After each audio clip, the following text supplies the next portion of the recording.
Travolting presents Bobbin' for Robin.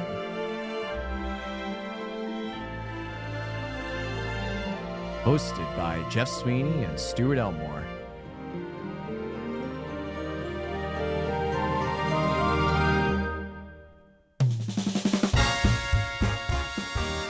Covering Happy Feet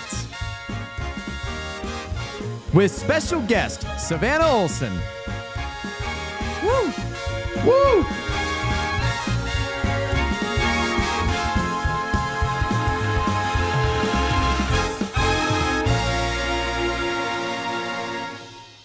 You don't have to be good to be my girl. You don't have to be good. I don't know the rest of the lyrics after that point. Oh, no, but Wow. wise men say only fools rush in, but I can't help falling in love with Damn, you. Jeff.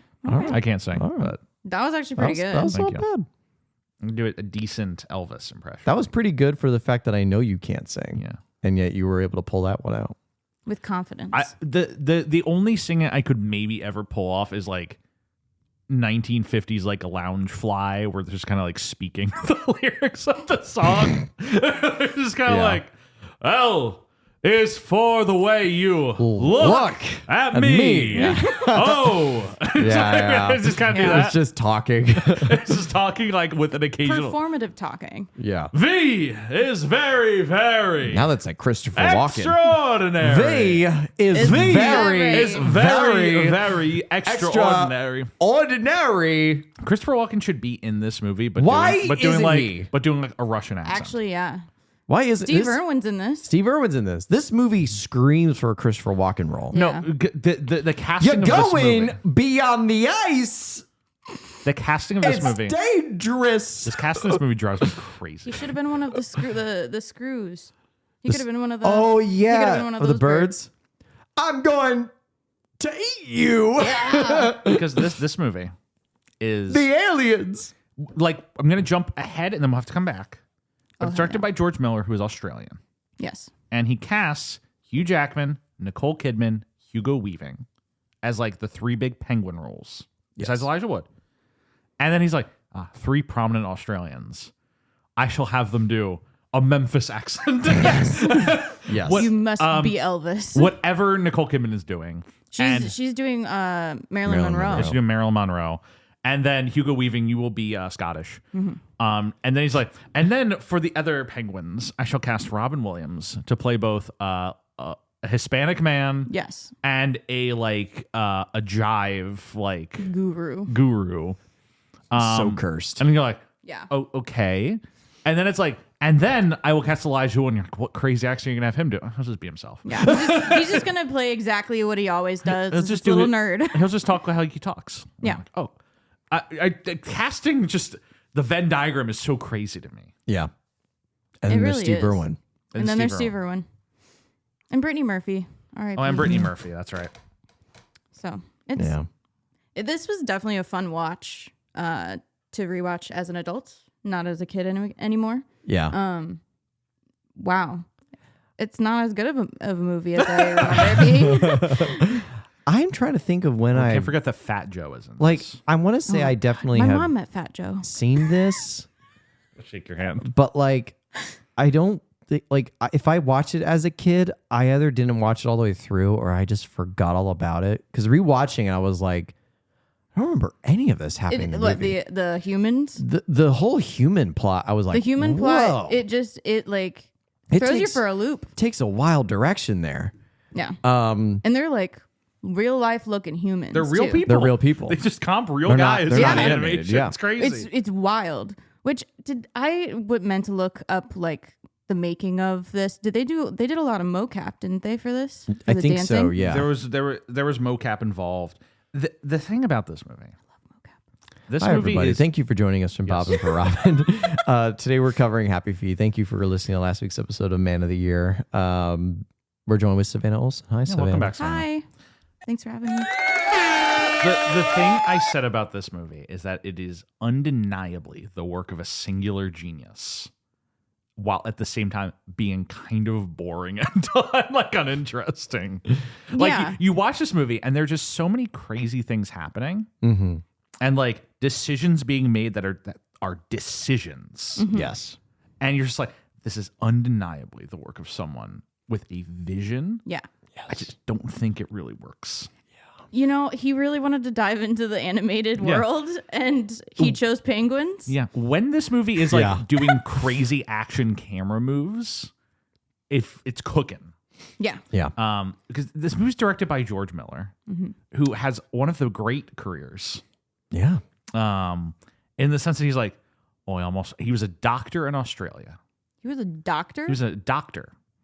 And he was just like traumatized from the road wrecks that he would like be treating.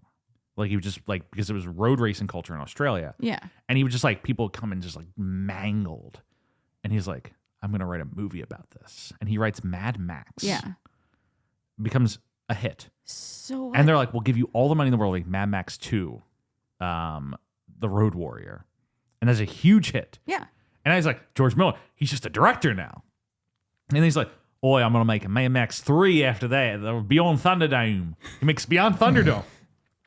Okay, you made 3 Mad Max movies. You've made these crazy post-apocalyptic action movies. What is the next move for George Miller? I'm going to make a movie about Jack Nicholson playing Satan in a small town in Massachusetts. The Witches of Eastwick. Witches of Eastwick. Crazy pivot. What do you do after that? Yeah, okay, you now establish you make these kind of crazy movies. I'm going to make a drama about a kid who has like an autoimmune disease and they figure out how to distill olive oil to cure him. Lorenzo's oil. And he's like, and I'm going to film it like it's a Greek tragedy. That movie I've never seen that, but it sounds phenomenal. It is. Lorenzo's oil is like, it seems like it's just going to be like, it's just like a medical drama or whatever. It is so nuts. Just how he chooses to shoot it. What's after that, Jeff? Lorenzo's oil. He's like, all right. So you're now kind of established as like a real filmmaker. Like you're making dramas, right? What are you gonna do? Well, I developed this movie about a talking pig. Okay, but I'm not gonna direct it just because I'm busy. So we're making Babe. Babe gets made. Babe, huge hit, makes all the money in the world. George Miller writes and produces it. They're like, we want a Babe 2. Can you deliver it? George Miller's like, yeah, but I'm going to direct it this time. He forces the director out of the first Babe movie, who he said had nothing to do with the success of Babe. It's all me. Now George Miller's like, I'm directing Babe 2. Babe, Pig in the City. Yeah, kind of the pig goes to the city. Seems like a fairly standard sequel pitch. Babe in the Pig City? Have we seen Babe, Pig in the City? No. Long time ago. I know you have plans, Jeff. Me and guest of the show, Mark Taylor, have seen Babe, Pig in the City in 2 days in theaters. Fun fact. But Babe, Pig in the City. Halfway through, like the first Babe is like he's on a farm and all the animals like teach him how to, Is that first one Like- the one where James Cromwell pulls Yes. out a shotgun about to shoot him? Yes, he pulls out the shotgun and he also says, "That'll do, pig. That'll do." Yeah, he almost shoots the pig. If I'm correct, James Cromwell gets an Oscar nomination for Babe. Shut your pie hole. Yeah, best supporting actor James Cromwell nomination, 1995. In-fucking-credible. Babe gets nominated for Best Picture. But Wow. so we want Babe 2. And so George- does Happy Feet. Yes. Also gets nominated for Best Animated. It wins Best Animated. It beats Cars. Good. Life is not a highway, it seems. But Babe, Pig in the City. Well, the first one's like, it's this nice story about a pig on a farm, and he saves the farm at the end, right? What do you think Babe 2 is about? Besides him just going to the city. Babe 2 is James Cromwell finds like a meat packing facility. James Cromwell like breaks all of his limbs falling through a barn. The farm is gonna collapse, and they have to go to the city like earn some money. So Babe goes to the city with the like wife. The city is insane, like composite animation of every major city in the world. Okay, so it's not just New York. It's like the Empire State Building next to the Sears Tower, next to the CN Tower, all condensed into one like crazy model. one metropolis. It's like a worldwide metropolis. Hell yeah. And it becomes like this war movie about like the battle between animal control and the animal hospital or the animal hotel. There's a like 5-minute sustained like raid scene in the middle of the movie where animal control comes to the animal hotel And it is shot like the storming of the ghetto from Schindler's List. Like it's a shot for shot recreation of that sequence, except instead of the Nazis, it's animal control, like pushing like dogs out of hotel rooms and like monkeys trying to escape and getting like grabbed and thrown into cages. What the fuck? There's like a little dog whose back legs are broken. He has wheels. You know how like they get them the wheel things. Yeah. At one point, there's a sustained chase scene with Babe, and the dog gets flung from the vehicle and fucking dies. And it cuts to heaven, where you're watching the dog frolic through a field, and he's like, "I'm free, I'm free," and then they resuscitate the dog, and he's brought back to life on Earth. This is a kids movie? It's a kids movie. There's like a circus sequence where Miriam Margolyes, the queen that she is, wonderful Australian, is getting like flung around like 100 miles per hour by clowns in an acrobatic act. It is the closest his films get to being like Mad Max Fury Road before he makes Fury Road. It is more Fury Road than the previous Mad Max movies. It is just an insane like action set piece. Nobody sees Babe Pig in the scene. They're like, what the fuck is this? We want to see the nice pig. Wow. And so George Miller has to take a step back. And he's like, I want to make another Mad Max movie. The studio does not want to fund his Mad Max movie. Because he made the pig movies. Just like it's going to be a very expensive movie, what he's going to make. And so the other thing he's developing is just, well, Babe, I was successful at that. I kind of want to mess around with CG animation. And so Everybody did around that time. As everybody does. This is the time that like Robert Zemeckis is doing like the Polar Express, Spielberg does Adventures of Tintin. Everyone's just like experimenting, like, what can I do with an unlimited camera? And that's where George Miller kind of comes into this. And then we'll hold off going into any more of his career until we cover Happy Feet 2. The movie that he makes as an obligation to get the funding for Fury Road. Really? Yes. See, and we didn't watch Happy Feet 2, and now I feel like I need to, because I was told that it's when better. I tell you Happy Feet 1, boring, uninteresting. Well, I shouldn't say boring and uninteresting. Like there's a lot to talk about here. Yes. But like ultimately kind of unsuccessful. Happy Feet 2, genius. Yeah. Masterpiece. I remember the ending for Happy Feet 2, like the music being like unreal and ethereal. It is an unreal sequence. Yes. I think under pressure of them saving the world. Is it not Under Pressure and Ice Ice Baby? Yeah, mixed together. Incredible. The Matt Damon Brad Pitt sequence in Happy Feet 2 is just like you guys seen Batman versus Superman? Bad movie. The beginning when Batman's like in the well and he just starts rising up, being lifted by the bats. That's me watching Happy Feet 2. Oh my god! Just like I'm rising into the air.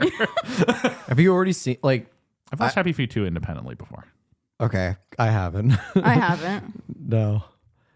Not a thing I'd really be eager to volunteer. I watched to all do. the George Miller movies a few years ago. And okay. So this was part of the juxtaposition between Happy Feet 2 and Fury Road is crazy. You do jump from the pig to penguin back to Tom the Hardy juxtaposition from flung across. Lorenzo's Oil to Babe must have been crazy too. Yeah, it's his whole filmography. There's just a lot of zigs and zags. Yeah, it's kind of crazy, but you got to respect it. You have to respect You it. have to respect it. And that's why you can't say that Happy Feet is a bad movie per se. It's just not great. Yeah, no, it is. It's like a middle of the road movie is what I call it. Like it's like probably like a 5 out of 10 for me. Like it's like right in the middle. I gave it 3 out of 5 stars. I think I respected that. Maybe I gave this a slightly higher rating was because in the context of our current body of work that we're covering, this was like water in the desert of like covering a movie is well directed that it has actually ideas. had a director with some ideas, some intention, took some risks, is about something. Yeah. It's about like multiple things actually. About a lot ideas. of things. It's got so I think this was just in terms of the context of how we've been, because like Savannah, like pretty much like we Robin's career is in a dire place. Yeah. I mean, I watched Man of the Year with Justin, so. What'd you think of that movie? Woof. Yeah. Yeah. Big woof. Big woof, right? Yeah. Yeah. Prior to that, Everyone's Hero. Have you seen that one? Yeah, no one has. No one has. And then RV, a movie that I secretly think is actually kind of good. That is an actual good movie. Okay. Thank you. RV is like, it's not a movie I'm going to get upset about. Like, No, I thought it was not. all right. But like, we're pretty much coming off of like we're getting into like We're in a tough. You're in the tough time part. we are in the doldrums. I think you said in one of our previous episodes, Jeff, it's like we're not getting in the doldrums, we're in the doldrums. Yeah.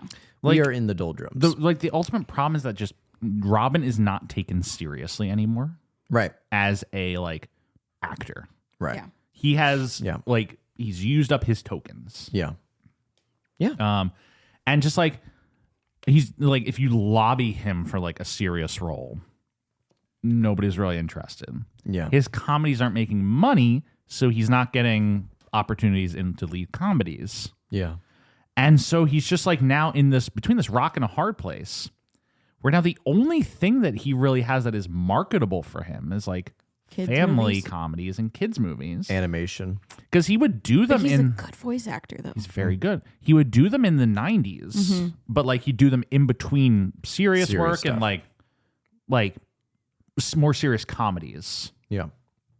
And now really all he has that's gonna be successful is kids like him. Yeah. Because he's a good voice actor. He's like a living cartoon. Yeah. But he's just out of step with the modern comedy scene, and now he is relegated to doing like this and Night at the Museum basically for the rest of his career. I think the best way, the key phrasing of that is like he is out of step with the modern comedy era. Yeah. The paradigm has shifted. Different types of comedies are coming out, and he's not really being Yeah. invited to the party. So he's doing Happy Feet and Night at the Museum. Yeah, but like we have gained so much. Like our generation gained so much from that. Yeah. From that transition of him not doing as much of the serious and like the serious comedy anymore, but being such a pinnacle of our childhood and voices of our childhood. Yeah. Yeah. Like the Robin Williams of the 90s and even like the 80s. But I think like the 90s is like his main heyday. But yeah, I think we all look back and we have these like amazingly fond memories of him. It gets me thinking, and we'll talk about this later, but like it got me thinking of like when Robin like sadly passes away and people like talk about him as like being this like massive legend, which he obviously was. Yeah. But then it's almost like in this sentiment of like the people who are saying those things of like, you know, we lost an amazing human being. It's like, yeah, but he kind of wasn't like given any more chances after 2004. Like you people are the reason. Yeah, like he kind of, and it, not even necessarily to say it's like if people had given him enough chances or whatever, different things might have occurred. Of course not. But in the sense of like, it's almost like being honest about like where his standing was with Hollywood. Cause like, I remember I was having a conversation with somebody on a show and they were asking about the podcast and told them about the thesis of it being like, you know, we talk about actors that have high highs and low lows. Like, oh, so what are you working on right now? It's like, well, we're talking about Robin Williams. You know what the first thing they said to me? They said, did Robin Williams have a slump period? And I was like, oh, yeah. But I think a lot of people forget all the things that he's been in. Yeah. A lot of people forget his like the last 10 years of his life. Yeah. Which is where we're at. Which is sad. But yeah, what do we think about him in this movie? Happy Feet. He is everything. He's doing a lot. He's doing a lot. He's doing a lot. I would say both of his performances are funny. Yes. Like he's successful at that. Is he the right choice to play the Latin Hispanic No. lead? No. Probably not. Were any of them? He can kind of get away with Lovelace a little bit. Yeah. Yeah. But I'm just like Ramon here, just like Rob, like, is he the guy for this? But it's also like, This is like the last time where this could have worked. Yes. Is yes, also it is. Because it's also the sense of like, you can't, oh, it's trash day. Nice. It is trash there. Because you can't also say it's like, well, first off, this movie is not made by a nonsensical like director. It's made by someone who's actually like having ideas, taking things seriously. So that's sin number one.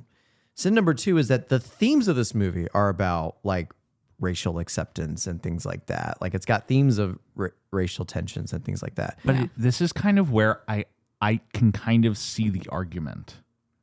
Because have you ever seen Cloud Atlas, the Wachowski? You bring this up a lot. Cloud Atlas? Yeah, you bring it up almost every episode. It's a great fucking movie. To be clear, I love that you bring it up every episode. Great movie. Cloud Atlas is the Wachowski's movie. Yep. And it's like there are 6 actors in it. And in and there's 6 storylines. Each of the 6 storylines, the 6 actors play all the roles. So it's like Tom Hanks, Halle Berry, Hugo Weaving, Hugh Grant, Ben Whishaw, and someone else. I forget the guy's name. But they're in every storyline, it's like the 6 of them in different roles. Yeah. And they're set across like millions of years of time in different parts of the world. Okay. And each one's a different genre of storytelling. And because it's the same 6 actors, they do intermingle like the races they're playing. Jim Broadbent. Oh, Jim Broadbent. That's how can I forget the legend R.I.P. himself? Jim. He's still going. He's still No, I was kicking. saying because you forgot him. Oh, well, Jim, isn't it? Oh, I'm Jim Broadbent, the most British looking guy to ever do it. But like, there's a sequence set in like Korea or Japan. I can't remember which Asian country it's set in, but like they're all made up to look like Asian people. And Yikes. for a second you're just like, oh, Yeah. because there are actual Asian actors in the cast. Like I'm forgetting like 2 or 3 more people in the main group. But then like when they're in England, the Asian actors are made to look like more white. And it kind of gets away because the movie's just about like the intermingling of just the human existence and how we all share one soul. And how, yeah. And it's made by like these 2 very like ethereal filmmakers. I just saw a picture of what Tom Hanks looks like in one of the scenes of this Let me movie. see this. Oh, Stuart. Oh my God. Stuart, you need to watch Cloud Atlas. I need to watch Cloud Atlas. But that he plays a British bruiser in that sequence. He's like, "Oh, I'm gonna fucking punch you!" But it's Tom Hanks. Looking like I that? think I see like the that. scene where they Wow. make them all look Yeah. Asian, and Oh no. Those are actual Asian performers. oh But, really? Like, there's like Hugo Weaving has a particularly like kind of crazy look. I'm trying to find like one where they like. They might have scrubbed it from the IMDb. Yeah, maybe they scrubbed it. I think Ooh. I know what I'm doing when I go home. This movie is so good. It's real crazy. It looks good. Looks like it's shot real well, but it's Yeah. a Wachowski I mean, it's film. Wachowskis, yeah. Well, I think they scrubbed it. The Asian stuff. Oh wait, There it is. You found it. Oh yeah, that's not good. Mr. Hugo Weaving. Why? Why does he kind of look like Spock? He kind of looks like Spock. He looks like Spock, yeah. But Matt Damon Spock. I mean, I just, all I have to say, Hugo Weaving has gone through a lot of transformations in the makeup chair in his career. Yeah. That being said, if I'm in Hugo Weaving's body, and I'm sitting in the makeup chair, and I'm having my eyes closed because it takes hours to get this prosthetic on, and I open my eyes when it's done, and I see that. Are you stepping out of the makeup chair? to get Be your honest. paycheck? Yes. Okay.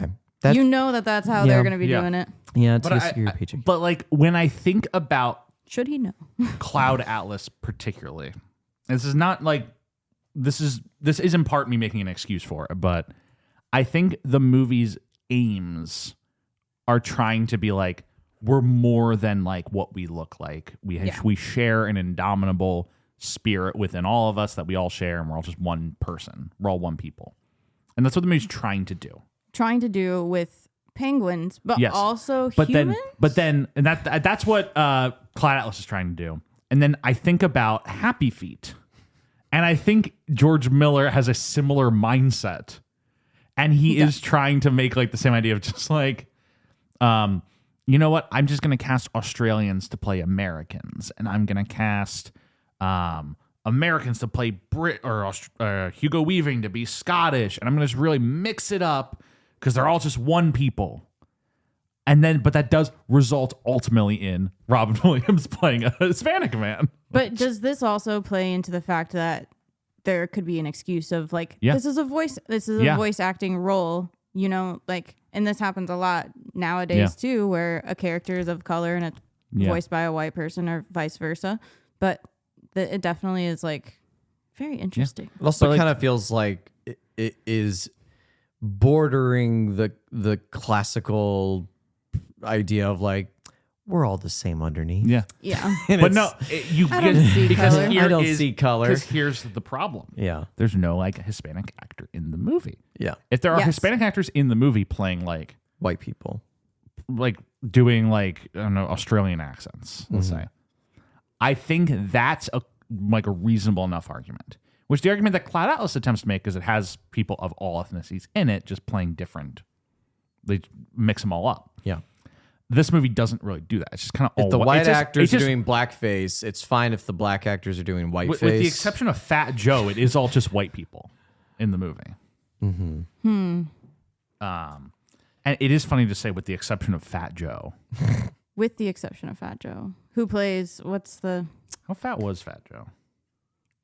I can't He's remember. not that big. It's not a large man.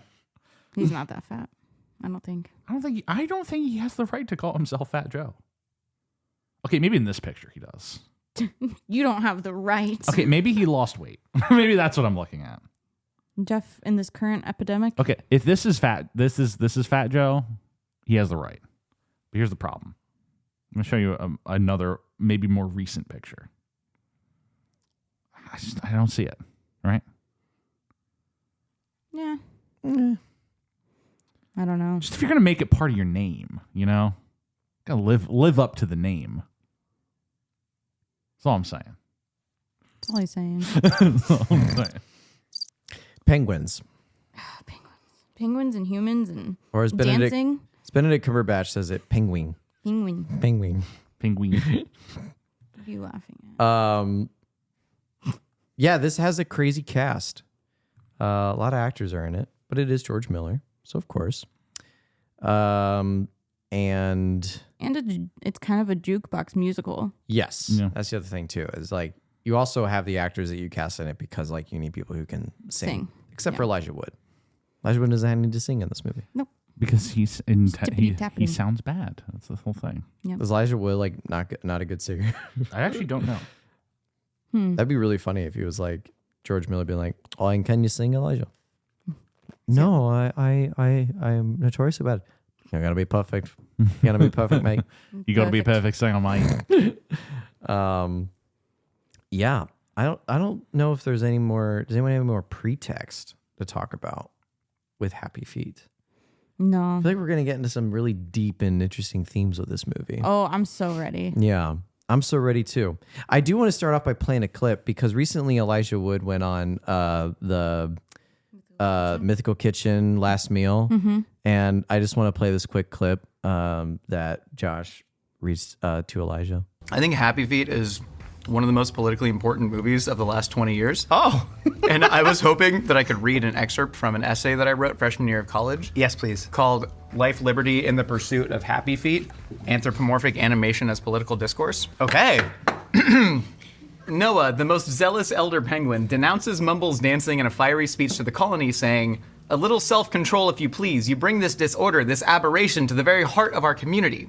This is a direct reference to Southern Baptist fundamentalism, which deems dancing to be a gateway to sin. Yeah. Strengthening the imagery, Whoa. Mumble's father, who does sides not with the care. elders, is named Memphis, has a strong Southern American said, drawl, "I was not thinking and often about uses that." the colloquialism ain't, as in dancing just ain't penguin.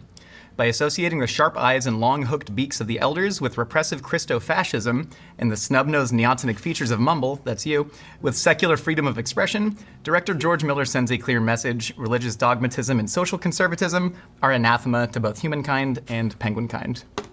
Wow, and you didn't even touch on the environmental messages at the core of the film. Oh, it was a 10-page paper we got there. You know Elijah Wood didn't even think about the political He was just like, elements of the movie. "Oh, that's so cool." Oh my gosh. Yeah. I mean, yeah, it's it is a very political. This movie is about a lot of things. It's about too many things. Quote from George Miller. Production was slated to begin sometime on Happy Feet after the completion of the fourth Mad Max film, Fury Road, but geopolitical complications pushed Happy Feet to the forefront in early 2003. According to Miller, the environmental message was not a major part of the original script. In Australia, we're very, very aware of the ozone hole, and Antarctica is literally the canary in the coal mine for this stuff. So it sort of had to go in that direction. The influence led to film with a more environmental tone. Miller said, "You can't tell a story about Antarctica and the penguins without giving that dimension." But like, where was the dimension? It is just like, But where was it? Because the environmental, I would say, is the most weakest thought out point of the movie. I mean, it just they throw it in there. It does feel like, hey, we decided to add this in last minute, like he's saying. Yeah, saying that actually makes so much more sense because you can tell it was not originally part of this. Because the movie doesn't really have an environmental like theme. It's just a message. This movie started off. The end of this movie is we shouldn't take the penguins fish. Right. But the start of the movie is, why are we bashing on this one kid for being different? Yeah, it's supposed to be Footloose, but in Antarctica with penguins. And then they just like... And then it turns into an environmental as a movie. And then that's it. And then they're all singing and dancing at the end. And then they're like, yeah, humans aren't going to fuck with us because we dance. Through the power of dance, our society shall prevail. Humans won't fuck with us. Right, because we're dancing. They're not going to kidnap us all and Yeah, like they wouldn't sell us off to the highest bidder. They would never have let him go back into the Antarctic. He would have stayed in that zoo for the rest of his life. Yeah, he would have been like purchased by some billionaire and made to perform whenever he wanted. Perform Mary Poppins shit. What Who knows? would have actually happened if there was a dancing penguin in a zoo is they would have just made another exhibit specifically for the dancing penguin and charged you an extra $15 to see the dancing penguin. Yes. Okay, but Savannah, if there was like a route in this movie where it's like, this penguin's going crazy, and then he gets cast in the live action Mary Poppins movie as one of the dancing penguins. Well, they make a reference to Mary Poppins when they're about to all go down the big slope to go to the elephant whales or whatever. Yeah, yeah. They're like, step in time, and then they all go together. Yeah. I liked that little. It was good. little quip. It was good. Should we get into Happy Feet? You guys remember Pesto the penguin? Who's Pesto the penguin? He was that really big baby penguin from like a year or two ago. Oh, it was right down. It was Pesto and Moondang were at the Moondang, same yeah. time. So Moondang took. Oh my God. Stuart, however big you think this penguin was, it's so much bigger. Holy want one. shit. Guys, I've always This loved penguin penguins. is massive. Penguins Look are the at that. best. Click on that picture.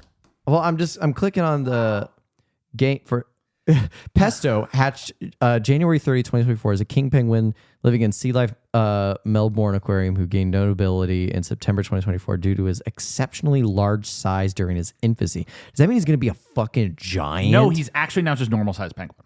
He just was like grown. He was big. like look at how many pounds over average penguin scale he was.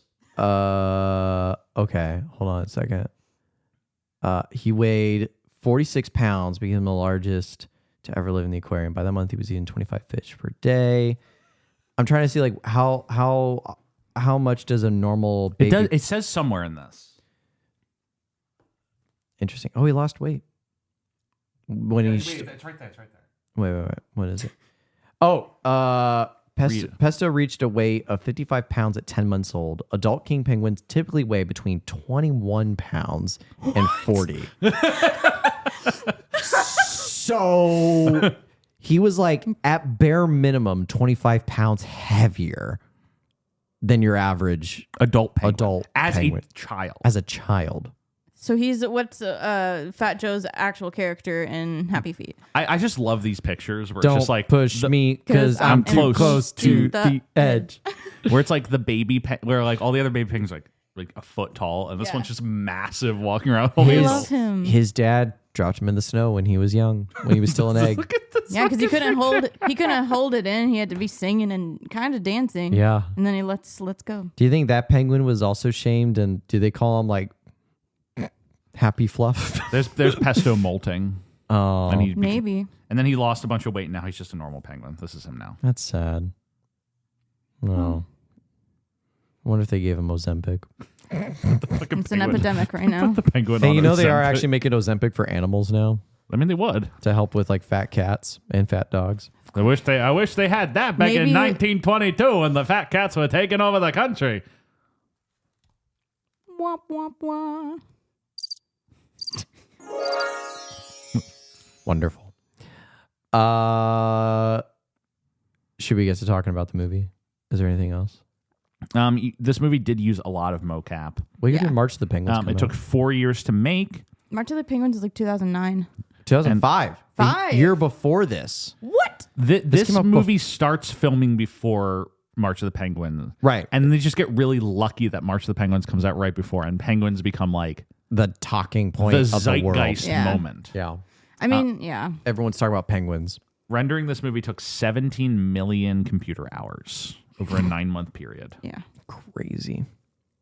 That's incredible. I will say, there is something to be said about live action directors who get into animation. Yeah. And how good their direction usually is and their camera direction. Yeah. It's because they understand the fundamentals, but they like the freedom that like a Yes. camera without limits gives you. Yeah. Which is, and this is where I don't understand from when I went to school for it. Like, we never learned basic camera positioning and all that kind of stuff. And that's also very important. Yeah. And it's good because it does go hand in hand. Yeah. People forget. It also goes hand in hand in like the broader like CGI conversation about it too. Yes. Like, Visual effects and all that. Well, it's like the penguins. Like, I tend to side with like I think the CGI and the animation look fairly good in this movie. They look fairly good, especially for the time. Yeah. Yeah, for the time, and to the degree it's like they're not overtly realistic. The penguins are a little scary sometimes. Yeah, but I But, think, like, I think a if, like, only a little. I think like for like Hugo Weaving's penguin, it works. Yeah. He looks like a tyrant penguin. Hugh Jackman's Memphis looks like an Elvis penguin. But if I have an issue with the penguin designs, it is that they do make most of them look real, with the exception of Mumble. Can I have another, Yeah. their design, the design of the female penguins specifically. Yes. Yeah. Did we have to give them boobs? Did we have to do that? No. But they needed to make Norma Jean look like Marilyn Monroe and give Yeah. her a fucking beauty mark right on the tit, essentially, and gave them curves. Yeah. Yeah. Like, Well, this act like movie, curves. it's about, we mentioned this movie is about a lot of things. It's very much has a lot of themes about sex. Oh my God, so much many. sex in this movie, dude. I mean, the first line is, you don't have to be beautiful to turn me on. I know Yeah. that's like a Yeah. Prince song, But but still. still, that's the first line of the movie. Yeah. And like the most of the emperor penguins look like real penguins. They're kind of like they move cartoonishly, but they have like the structure and the faces of real penguins. Yes. They're not very expressive. Yeah. Right. Mumble looks like a cartoon character and he's very expressive. Yes. Robin Williams' little gang look like real penguins, but they have like cartoonish features that Yeah, help. they all each have like their own hairstyle or like weird Yeah. little look about them. It's this weird like thing where just the movie is like half looking cartoony and half looking real. Has everyone here seen Surf's Up? Yeah. Yes. Surf's Up, everyone looks cartoony in that. Yeah. Yes. And Well, like maybe it's because they brought in the like real when they did the activism yeah. environmental message. That's when they were like, maybe we have to make this look a little more realistic if we're gonna bring in humans. And this is also the period of history where like animated movies were chasing realism. Yeah.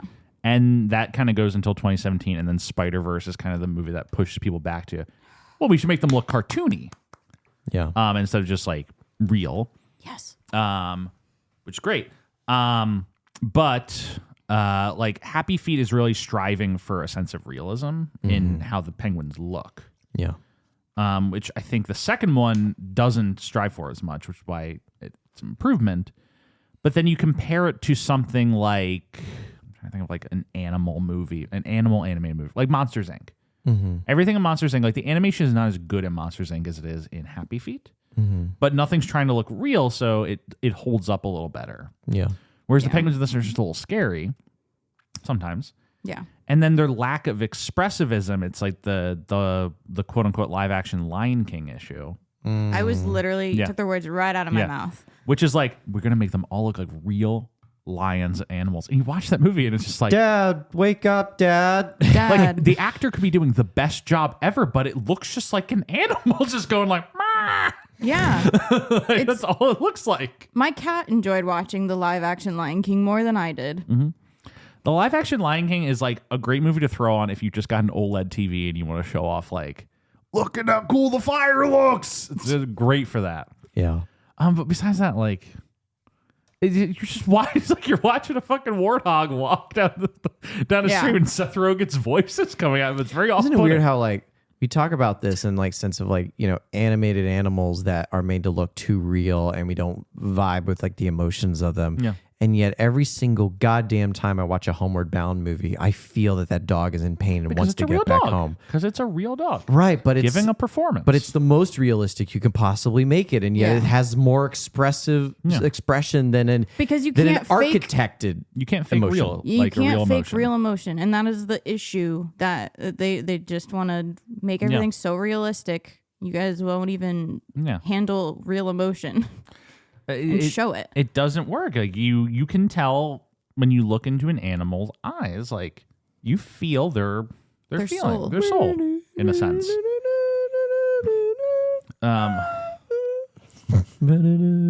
One of the most visceral experiences of my life is watching Home Alone 2 Lost in San Francisco.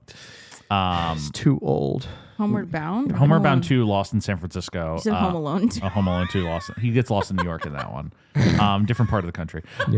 Homeward Bound to San Francisco Adventure, whatever the fuck it's called. There's like a part where Chance, the Michael J. Fox dog, is like attacking a like tire, and he's like, it's a donut, and it made me so want a donut when I was a kid. My parents had to go out and buy me a donut because I was just like so like ravenous. Oh my god. Yeah. I just you guys covered Bolt when you guys did. We did cover Bolt. So that I was thinking that's like another live action or not live action animated like animal movie that's cartoonish. Yeah. And because it sticks that way. That and dog because- has facial expression. and when you're yeah. cartoonish, you can go with exaggerated expressions. And that shit made me cry so hard when I was a child. Yeah, because the dog should have died. No, well, we're not We're not relitigating bringing it. this back up.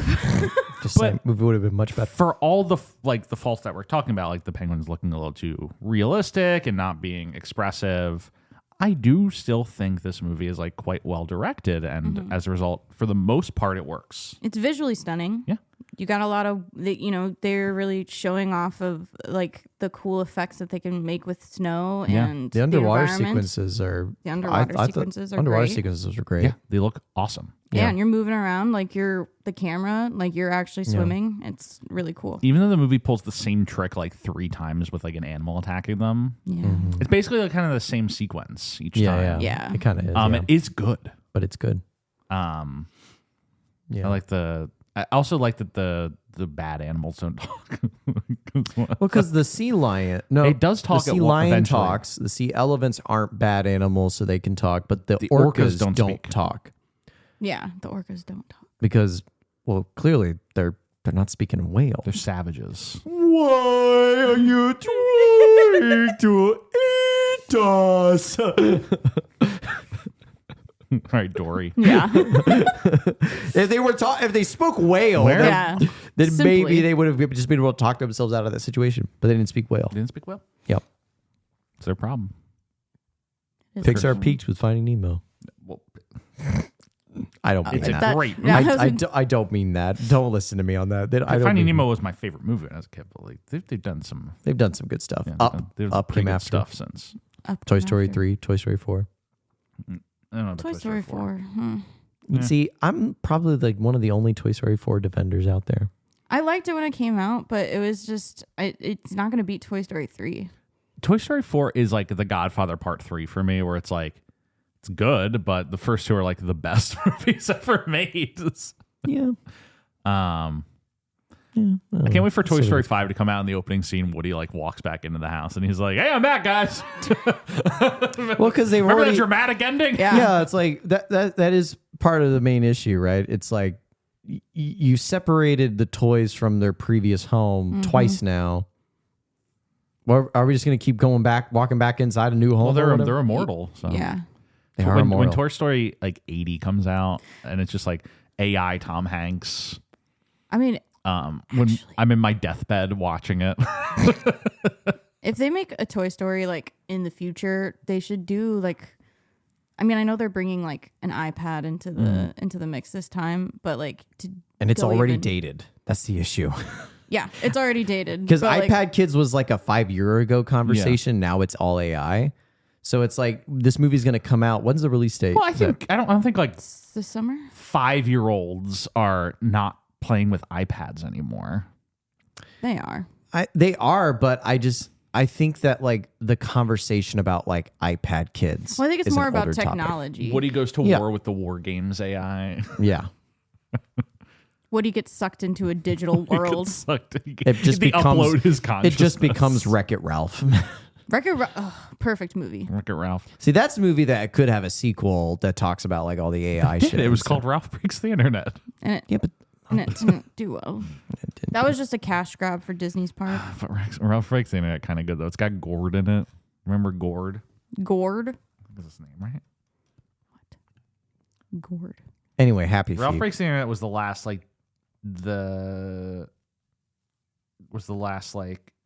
Disney. Who is this guy? It was Gord. Oh He's yeah, a good guy. He he was at my bar mitzvah. just a weird little character. I like a weird little guy. Happy Feet. Happy Feet. His feet are happy.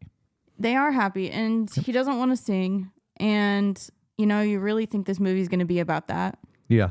and it just it isn't. It isn't. And then Hugh Jackman drops his egg, Hugh Jackman drops his egg. and the few seconds the egg was exposed to the snow. Stories about like I dropped my child on the head when they were a kid. An eternal like film trope. Where it's like, yeah, I fucked them up for life. I mean, yeah. Such a bad person. My brain went to some really dark places. Don't keep going. Keep talking, guys. Keep talking. Oh my god. Get away. Have we seen? Do we remember All Growed Up? The Rugrats. The Rugrats All sequel Grown show. Up? Yeah, I had the little Game Boy game. Oh yeah.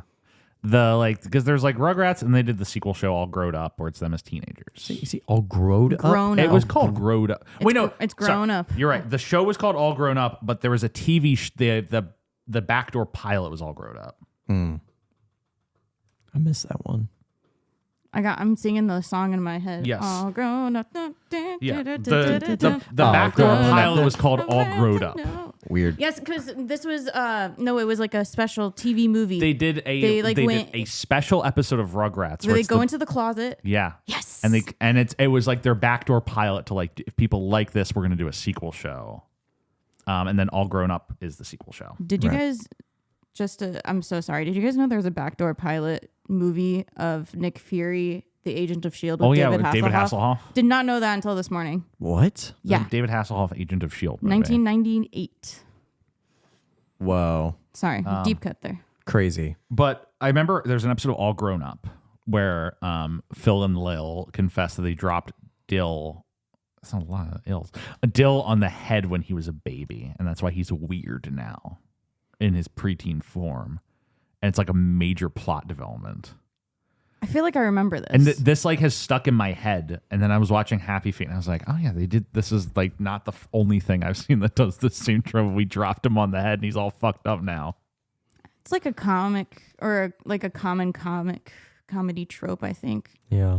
But I mean, when I was reading like the other trivia, they have like Mumble coming out feet first, not only because he talks with his feet or sings with his feet, but like technically he's like a breeched baby. Right. Yeah, I was a breech baby. You were? I was born upside down. that's funny. Feet first. Feet first. You came out of the water slide.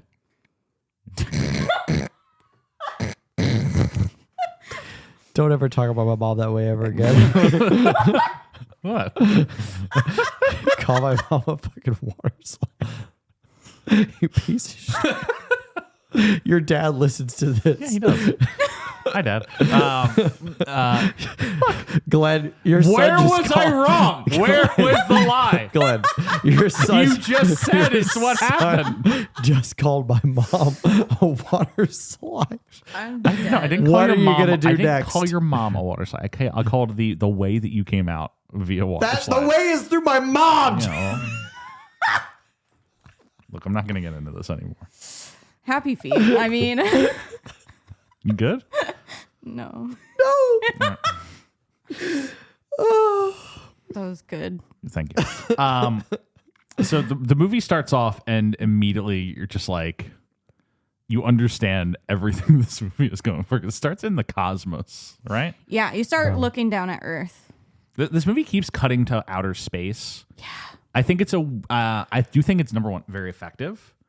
But secondly, it's a very George Miller, like a real director idea of just like, we're just amidst the cosmos this entire movie. We're going to keep cutting to... It goes into that whole, like, we're all bigger than... It's ethereal. We're all star stuff. Well, we're all... I mean, that's how We're everybody's one been world. feeling with the Artemis 2 launch. Yeah. I know I've been feeling that kind Yeah. of way. Just like, we literally just are on a rock. A pale blue dot. We're on a little ball Pale floating blue in dot. space. Yeah. We are a rock crazy. gathering moss at the bottom of the biggest ocean. Yeah. And there are plenty of rocks. But there's so I'm many, the like, moss. it's just insane. All the little creatures and everything that just lives in harmony. Crazy. But I do like that. I like that he does cut out to the world and comes back multiple times throughout the movie.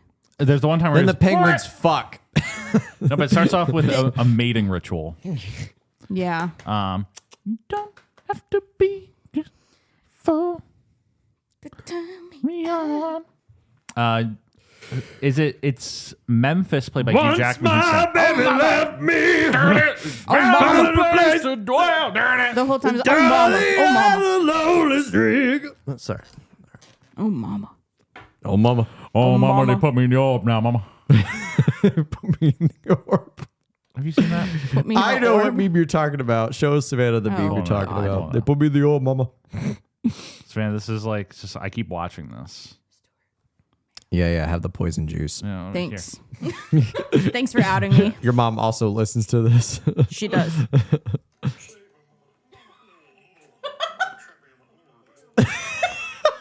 I didn't know there was audio to it. Mama, they trapped me in the orb. Literally, that is just Hugh Jackman's character. And I didn't know there was audio to it. I just knew it was the picture in the caption. They trapped me in the orb, mama. Mama. That's the part. Nicole Kidman and like those characters just call each other Mama and Daddy a lot, and I hated every moment. When did they move on to play the couple in Australia, the movie? 2008, 2 years later. They go from Australian penguins who want to fuck to Australian humans who want to fuck. One of the 2 years great. later. Have you seen Australia? I've not seen Australia. Have you seen Faraway Downs? Don't change the subject. No, this is relevant. Okay. Have you seen Faraway Downs? Do you know what that is? No. Baz Luhrmann took Australia and cut it into a 4-episode miniseries called Faraway Downs Oh, like 3 shit. years ago and put it on Netflix. 3 days ago? Damn. 3 years ago. Oh, I was like, I've never It's heard called of this. Faraway Downs. I was like, what the fuck is I this? love Baz Luhrmann. You should watch Australia. I don't. The great line from Hugh Jackman's Oscar monologue in 2009, where he's like, he's doing like the classic Oscar host thing where he's like, you know, addressing all the people in the room. He's like, Robert Downey Jr., an American playing an Australian, playing an African American in the film Tropic Thunder. Meanwhile, I'm an Australian playing an Australian in a movie called Australia. Some of us do complex roles. I just think about that whenever I think about the movie Australia. You should watch the movie Australia. I go to Crocodile Dundee. Hell yeah. So a knife. This is a knife. I also saw that this is Nicole Kidman's only animated Yeah. voice acting role, which I think is kind of crazy. I think it's her only animated voice actor role until her recent output, in which sometimes I do believe that she is animated on the screen. Well, yeah. she definitely like traded her soul and body for You do watch an alien. You do watch her performance in Aquaman and the Lost Kingdom, and you are like, is she on set right now, or is this a fully animated replication of Nicole Kidman? Who's to say? Who's to say? Heartbreak feels good in a place like this. My stories feel perfect and powerful. AMC theaters, we make movies better. She loves doing jukebox musicals too. Yeah. She's good at it. She's got a big musical background. So yeah, they make a baby, an egg, The and movie skips over how that happens. And then Right. mom goes away. mom goes away. I love in the Wikipedia when you type in like happy feet and then you pull it up, and then right below there's like, you know how like if you type up like a subject that's got multiple different definitions. It'll have like a italics disclaimer. Yeah. About like, if you're looking for like, I don't know, like instead of Roman architecture, click this link. But this is like, this article is about the 2006 film. For other uses, see Happy Feet parentheses disambiguation. What? I click on that, and then it just takes me to Happy Feet as a 2006 animated family film. Happy Feet may also refer to Happy Feet video game. Happy Feet, Emily Claire Barlow album, 2003. It drives Happy me crazy. Feet, an album by 8.5 Souvenirs. Happy Feet Penguin, an emperor penguin in New Zealand. Happy Feet Song, a song from the 1930 film King of Jazz. Happy Feet, a song by Quincy Jones from Walk, Don't Run soundtrack. Happy Feet, the Savoy Ballroom, Lindy Hoppers and Me, a children's book by Richard Mitchelson.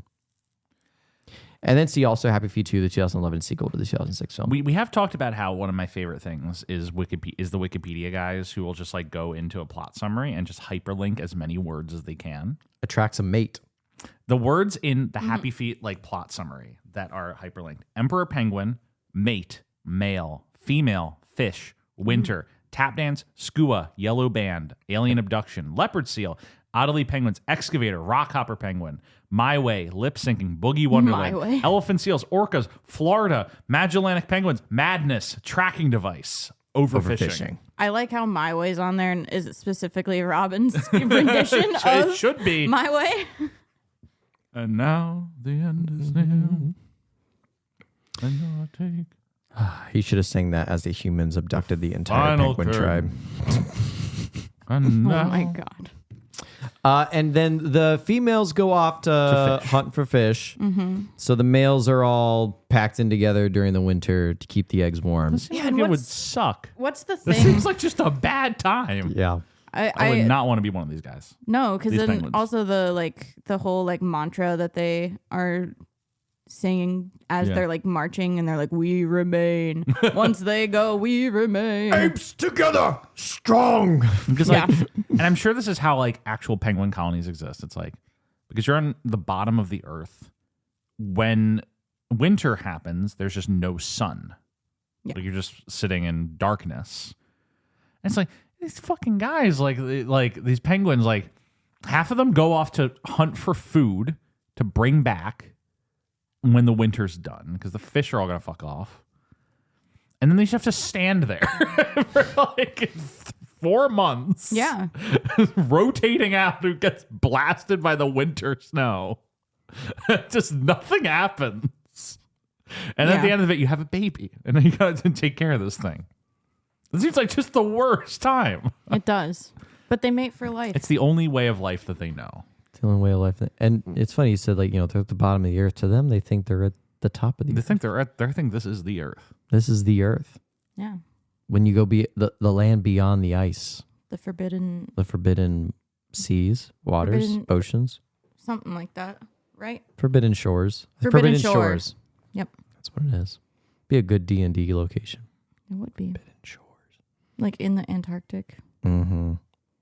Yeah. Ooh, spooky. Really spooky. So yeah, he drops the egg. Yep. Because he's a fuckwit.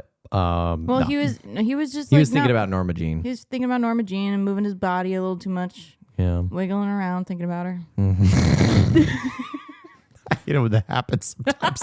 Just hate when that happens, don't you? I have like eggs on a skillet and he's yelling at me at work and I'll be like, ooh, mama. oh, mama. And then you drop your eggs. God damn it! Not again! Oh, mama. Oh, mama. I gotta go buy a new carton of eggs! It's the third carton! Inflation. Dude spending like thousands of dollars on eggs. I keep dropping them because every time they sizzle, I can't stop moving my fucking eggs! I can't stop thinking about a woman. Angelica comes home, I'm like coated in egg. You just Covered. please help. Please. Please. I can't make the eggs. Price of egg. Price of egg. Oh my god, he did so much Trump impression on the last episode. It was excruciating. For Price of egg. Stop. I won't do any more. We're talking about penguins. we're talking about Koalas. All right, he's losing it. I think Stuart's actually going crazy. So He drops the egg and then they come back and doesn't hatch for a little bit. it doesn't hatch for a second. But then he hatches by the time she gets home. Yeah, little baby Gloria comes over and just starts pecking at the egg. Yeah. And then Like, Mumble "Can I have pops it?" out. feet pop out. And then, you know why it's called Mumbles? have it? Because he's trying to talk and he's inside the egg, so it's all mumbling. Yeah. I do like that Gloria just calls him Mumbles And that- or and the- Mumble, and the then name the parents sticks. are like, call him the name Mumble. That's a good one. Yeah.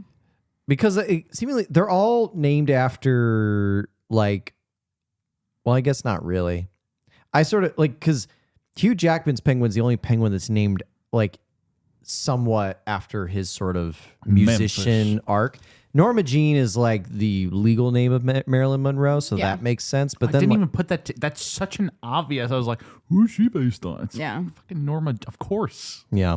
So they should have. Blue Jean baby. So it's interesting that they called him like Mumbles and not like I don't know feet.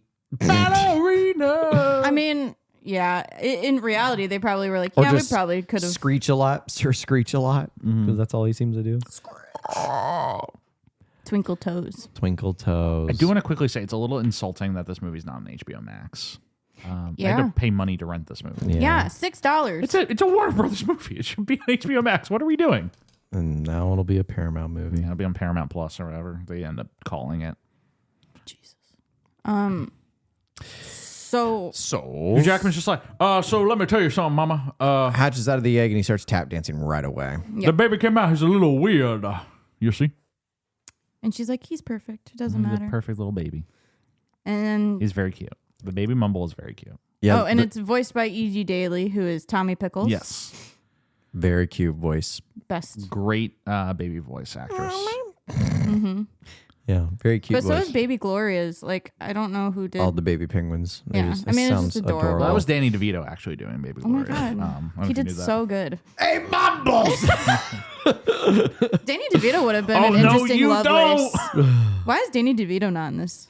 That's true. That's a missed opportunity. That's a missed opportunity. You know he'd say yes. He was the penguin. Like, what the fuck? What did we do? He George was- Miller. George Miller tried at The Hague. God damn. Why does someone always bring eggs and tomatoes to a speech?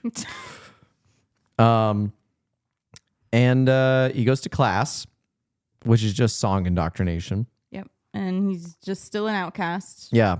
And they're like, find your heart song. And he's like, oh, me I've never next. seen Gloria, this. obviously, beautiful voice. You guys seen this clip of?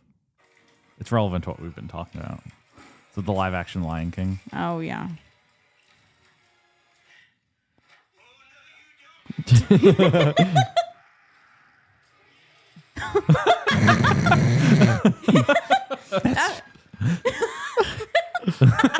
For those at home, it's this clip called Danny DeVito and the Lion King, and it's Danny DeVito with like a board pushing Mufasa off the edge. Yeah. It's very well cut together. It's good.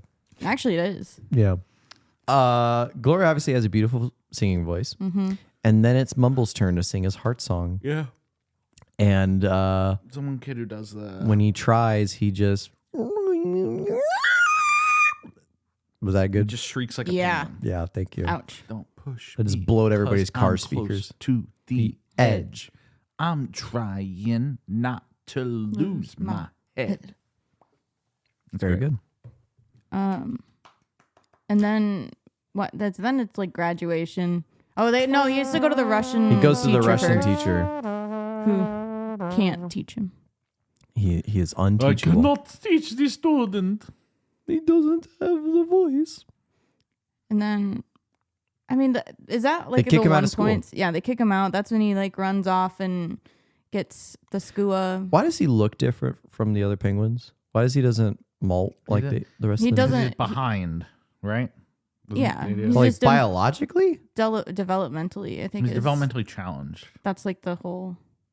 It's all fucked up. Right. but- I thought that was like just like an internal voice thing. I didn't realize it would like externalize like, Yeah. oh, and you also look different. It's also because they just need him to look different because otherwise Right, you have of course. no idea where Of course, the main yeah. character of the And I movie knew is. that as well. And he has blue it was eyes. just like Yeah. I was hoping like the movie would offer an explanation, and it really didn't, other than No. just the context of He's just behind in his maturity. He's just behind.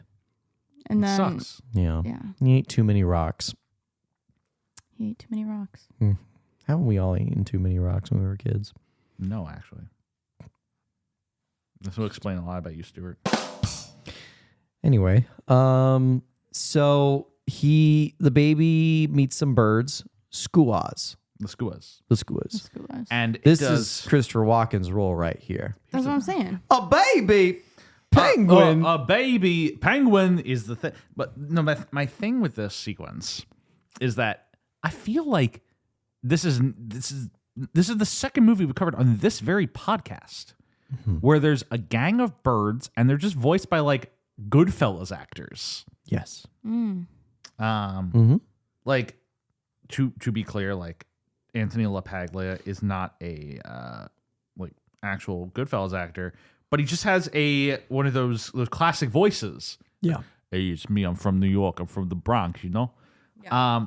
Like, what is it about making the bird gangs the mob? It's always the Italian mob, but it's birds. But they're definitely gonna whack this baby penguin. It's always like, hey, let me tell you something. I'm gonna take you out. Huh? He's like, "What's on your leg?" And he has a tag. I was abducted by aliens. I was abducted by aliens. You fucking know that? You don't fucking know that. You don't fucking know that. And then Mumbles escapes. He falls in a ice crevice. What happens after that? I don't remember. This is why this jump- movie is very like. We literally just jump ahead to graduation. Yeah. Right. Jump ahead. Mumble never learned how to sing. He's being executed. But he still goes out with all of them. It's Gloria the first starts one. to sing. Yeah. Hugh Jackman's just like, oh, maybe there's just no shame in this. I'll say. I mean, he has all shame towards Mumble. It is a shame that Hugh Jackman, this is when he crossed, like, Hugh Jackman's star career, like, this is kind of the apex of it, I'd say the mid-2000s. That this is when he happens to cross paths with George Miller. Because, like, 10 years in either direction, Hugh Jackman could be in, like, one of the zaniest George Miller movies. Because, like, when George Miller discovers or puts Chris Hemsworth in Furiosa, it's, like, the best performance of his career. Yeah. And Hugh Jackman has the ability in him to go very big. Yeah. Yeah. And you kind of just wish, like, what if Hugh Jackman had become a star in like 2013? He's in Fury Road. I don't know who he's playing in Fury Road, but what if he's in Fury Road? I could see it. I could see him being in a future one. He could be the bullet farmer. I was about to say he is the main bad guy in the first Fury Road, where he's like, from dark sky to And bullet Morton fall. Joe. Yeah. Well, no, around that time he just ends up doing Pan, where he sings Nirvana music as Blackbeard the pirate. Yes. Lest we forget. Lest we forget. But yeah, he goes to the party where Gloria is being surrounded by all the guys. Like this is like the scene. They're like, what do you even call this? Like the Pre-mating ritual? No, it's in real life, like after you graduate college or high school, whatever it is, and they all go out and just party. American Graffiti? No, what would you like call this? Like, no, I know what you're saying. It's Prom? No, there's like a specific. It's that in between period of like adulthood, graduation, and adulthood. I feel like there's some sort of like name for what this is. There is. I swear. I don't know. Just call it the last summer before college. Because it's like the last summer before college party. What did penguins study at college? How Other to than sing. singing and Their fucking. heart songs and how to have sex. Yeah. Also How to sex. also complex mathematics, surprisingly. Yeah. There is a Terrence Howard voices a penguin in this movie, and he is talking about teriology on multiple situations. Me looking if Terrence Howard is actually No, in he's this. not in this movie. Well, because you can't do that to me. He got when- he's using his beak as the protractor, and he's like, you see circles are waveforms, and 1 × 1 = 2. I don't think there's actually a word for that. Yeah, but it's more of a feeling. It is a feeling. It's that middle time of like you don't have to give a shit. Yeah, the time between childhood and adulthood, the last party. Yeah. Yeah. But they all go crazy, and Mumble gets exiled to like a floating iceberg. Because he tries to sing, and once again, he just. Yeah, and then just like sits on that iceberg And Gloria. falls asleep. Gloria's just like, no, Mumbles, you just listen. I was like, oh. Adult Mumble at this point, or adult Gloria at this point, voiced by Brittany Murphy. Yes. God rest her soul. Is she dead? She died 2 years after this movie came out. Yeah. I didn't know that. What? I don't really know who Brittany Murphy is. She should have done her voice from Clueless in this. She'd have been like, "Hey, it's me. I'm the Gloria the Penguin." It's me. I know she's very like light and airy and bubbly in this. Oh, she was in Girl Interrupted? Yeah, we've talked about her. Who was she in Girl Interrupted? Daisy Randone. I'm surprised it's just blanking on me right now. But yes, he falls asleep on an iceberg And that takes us and to he our wakes up in Ireland like the fucking walrus. Yeah, it's like that takes us to our first like transition to a story, like a story beat, because we've just been introduced up to this point, and now we're like gonna get into some type of conflict. Yeah. Savannah, do you know about the walrus that fell asleep on an iceberg and woke up in Ireland? This is It's so fucking funny. It's so What? What is it's it? so funny. A walrus fell asleep on like a sheet of ice with his like herd. Yeah. That block of ice he fell asleep on broke off and floated through the ocean, and he landed in Ireland. Oh my god! He was fucking zonked out of his mind. How much fish did he have the night before? I Jesus. don't know, man, but Arctic walrus takes a nap on an iceberg, wakes up in Ireland. That's insane. Honestly, typical Irish behavior. like how much Guinness was that guy drinking? Exactly. But no, he doesn't wake up in Ireland. He wakes up near another penguin civilization. The smaller penguins? No, this is the sea lion. He gets chased by the sea lion. The sea This lion. is the sea lion. And this one talks. Like, look at these Irish people talking about this walrus. Look at this guy. He's wearing a safety vest. Why is he wearing a safety vest? It's bright daylight. He's standing like on a being beach. safe. He's being safe, Jeff. Look at this guy. Wow. He's like, maybe if I go back to sleep, I'll wake up back in the Arctic. And that's true. That's true. Yeah, the sea lion. And this one talks. And it's like a whole chase scene in the ocean. I'm going to eat you. Who is voicing that?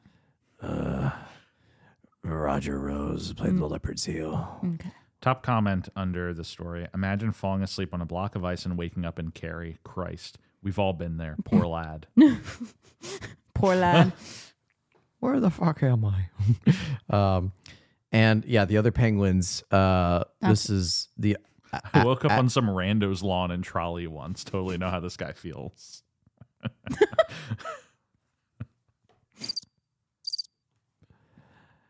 Adelaide penguins? Is that what they're called? Is that how you pronounce it? The Adelaide Penguins. The Adelaide penguin. The chase scene quite good. Yeah, there's 5 of them. They're all Hispanic, but the main one, Ramon, is voiced by Robin Williams. Yes. I don't have much thoughts on Robin at this role. It's hard to digest when you are like, you are just doing an accent. Yeah. And like, it's not a terrible accent. He's quite good at accents. He's quite good at it, but it's just like a weird racial thing that you're like, oh. And it's, for me, it's even like, I don't even like care.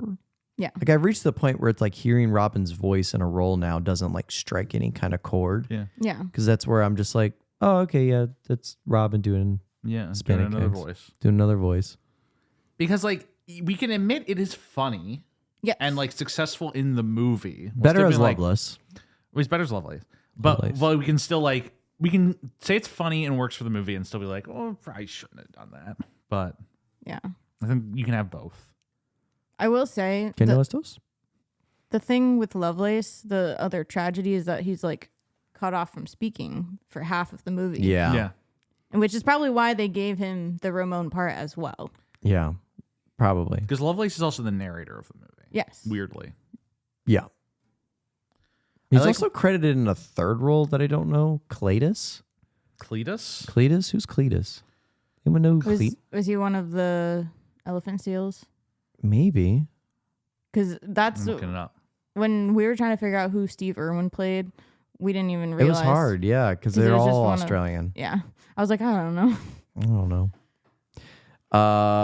So then he hooks up with the Adelaide Penguins, and they Which is like, they kind of present it as like a whole new culture, a Yeah. culture shift, which is, it's a different part of the continent. what culture would you say? I don't want to pinpoint. I would think a Latino. Well, I only meant in like the emperor penguins. That's clearly a very like, religious-y, sing-song, spiritual love kind of vibe. Yeah. But then when it came to the Adelaide, I was like, okay, so they're cool with dancing. They're the new age wave of thinking. I think it's a Latina. Okay. Latino, like new agey kind of vibe. That was the vibe I was getting from it. I mean, even when they do the scene where the guys are like hitting on the girls and the way that they're responding back, it's giving Okay. Yeah. that.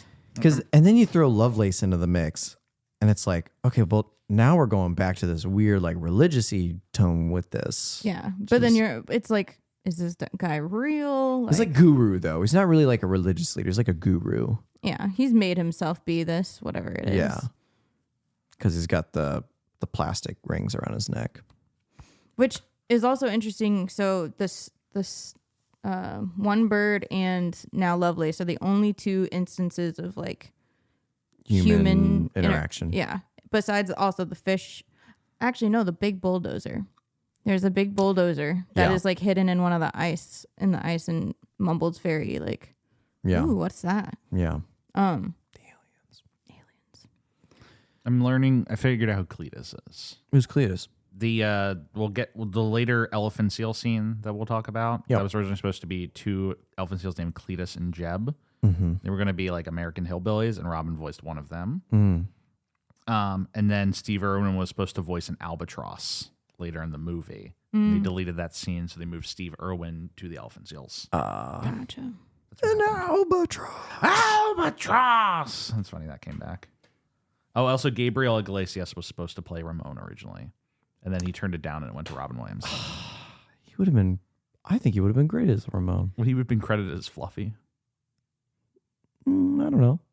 He should have been credited as Fluffy. Yeah. He's kind of in the same boat of like, how long does Dwayne The Rock Johnson go by Dwayne The Rock Johnson before he feels he's serious enough to go by Dwayne Johnson? He's weirdly going back to The Rock. Anyway. Yeah, because Dwayne Johnson ain't Sounds working out well okay. for him. Did anyone see what was the dramatic one that he played that? The Wrecking Machine? The Wrecking Machine. Did anyone I watch haven't. that? No, not yet. It's on the list. I'm gonna like add it to the list because I've heard enough people say it. It's like, no, he's actually pretty good in it. I mean, like he's been around for a while. He's done a lot of stuff. He's learned a lot, I would say. Yeah. In the wise words of one of the lines he has in his earlier famous roles, "Oh, chica mia!" Scorpion King Mummy returns. Thank you. That was good. Thank you. And so my next thing I remember is he meets Lovelace. He goes to the Adelaide penguin community where they collect pebbles. Because he wants to ask that question of what is happening to the fish, right? Right. The First fish and are... foremost. Where are all the fish going? Where are all the fish going? And is it... Or, no, he asked, were you abducted by aliens? Because he sees the plastic thing. Yeah. These things. I love them. I love Adelaide penguins are the cuter ones. They're funny looking. The emperor ones are just... They look like... it looks a little scary because they got the bigger beaks. And then what kind of penguin is Lovelace? a rockhopper. Rockhopper penguin. They look angry. That's the surf's up Look penguin. Yeah, the surf's up penguin. Yeah. They look angry. Yeah. I think it's because they got eyebrows. Yeah, they got eyebrows. Have you guys ever seen Surf's Up 2? No. Do you know what Surf's Up 2 is about? No. Have you seen Finding Jesus and Finding Jesus 2? No, the Surf's Up 2, a direct sequel to Surf's Up, is called Surf's Up 2 Wave Mania, and it stars 7 professional wrestlers. Why? Those are the biggest, buffest penguins I've ever seen in my life. It's like Jesus. the fucking like Undertaker and Oh my- John Cena. Good. Was this the It's start the of their John Cena career? penguin. Oh my God, he's wearing the jorts too. Why they put him in the jorts? Why they put my man in the jorts? Why did I put my man in the jorts? Of course they had to. Of course. So yeah, and Lovelace is like kind of like a guru. You give him a pebble and he'll answer a question. Yeah. And it's like he must have just like, I don't know how long he's been around there. I don't know if they really established like how long he's been kind of a guru to them all. But Yeah. like with the big line and everything that He's like, popular. and people are asking like even simple, the one before My woman, I can't find her. I can't find her. Is she alive? She is alive, and you are in her thoughts. Is Like she this- with another man?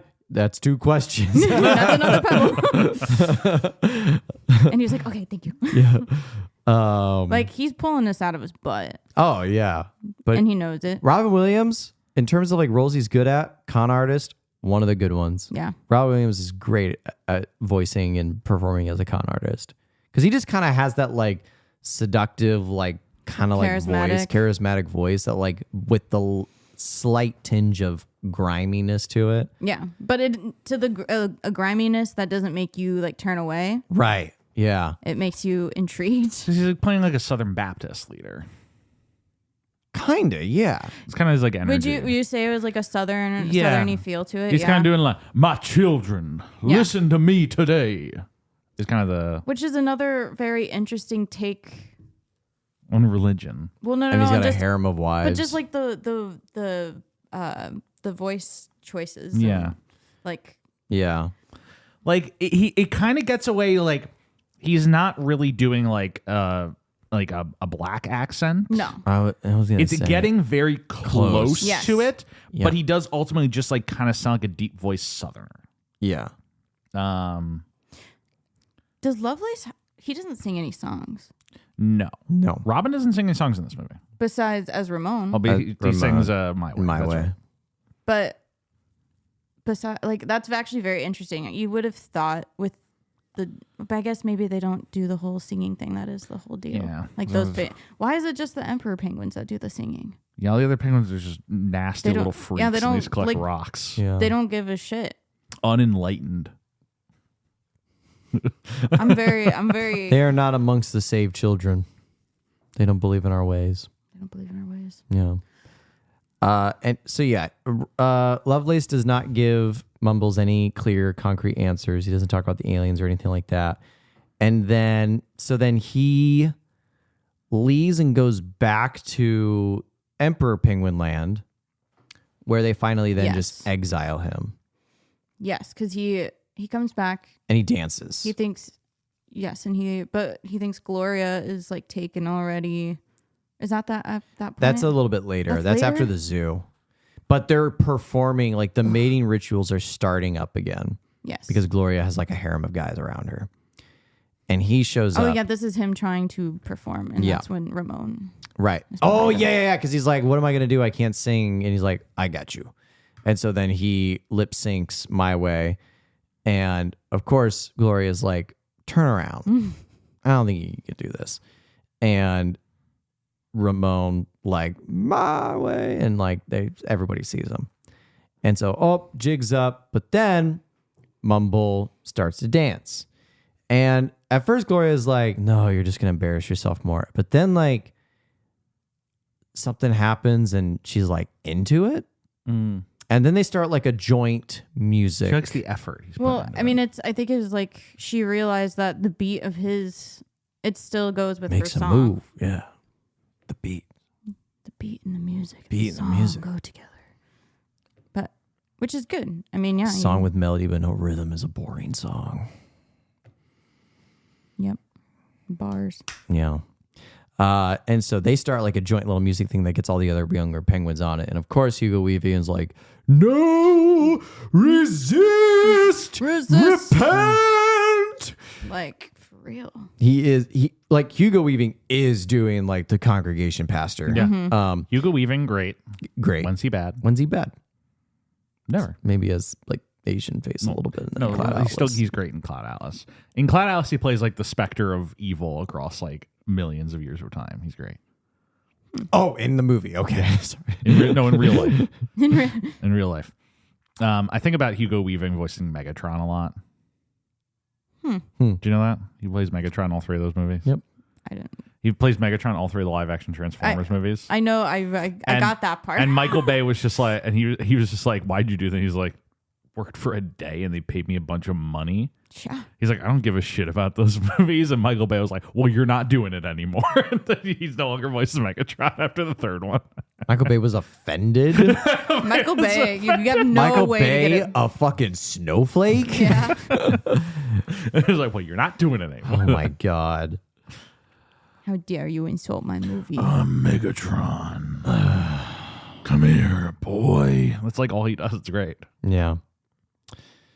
Hugo Weaving. You know what's funny? Elijah Wood, when he met Samara Weaving on the set of Ready or Not 2, was like, hey, I know your uncle. Oh, yeah. Oh, yeah. Sure. That's all. I was like, oh, cool. Is that movie good? Ready or Not 2? It is. I saw it. It's pretty good. I liked it a little more than the first one.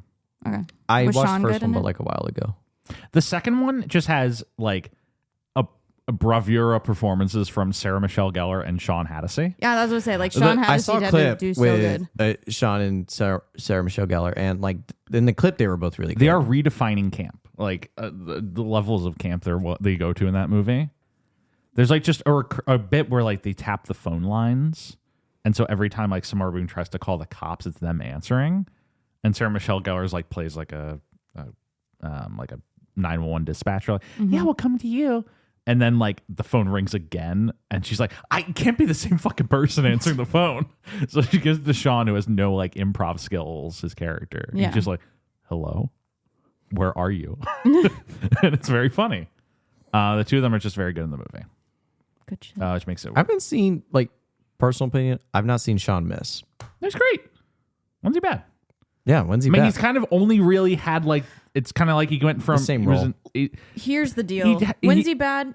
Was he bad on our show? I think he was good. He was good. It was just not I haven't written seen He it. well. just I haven't happened to seen it. pop when he was 50 in The Pit.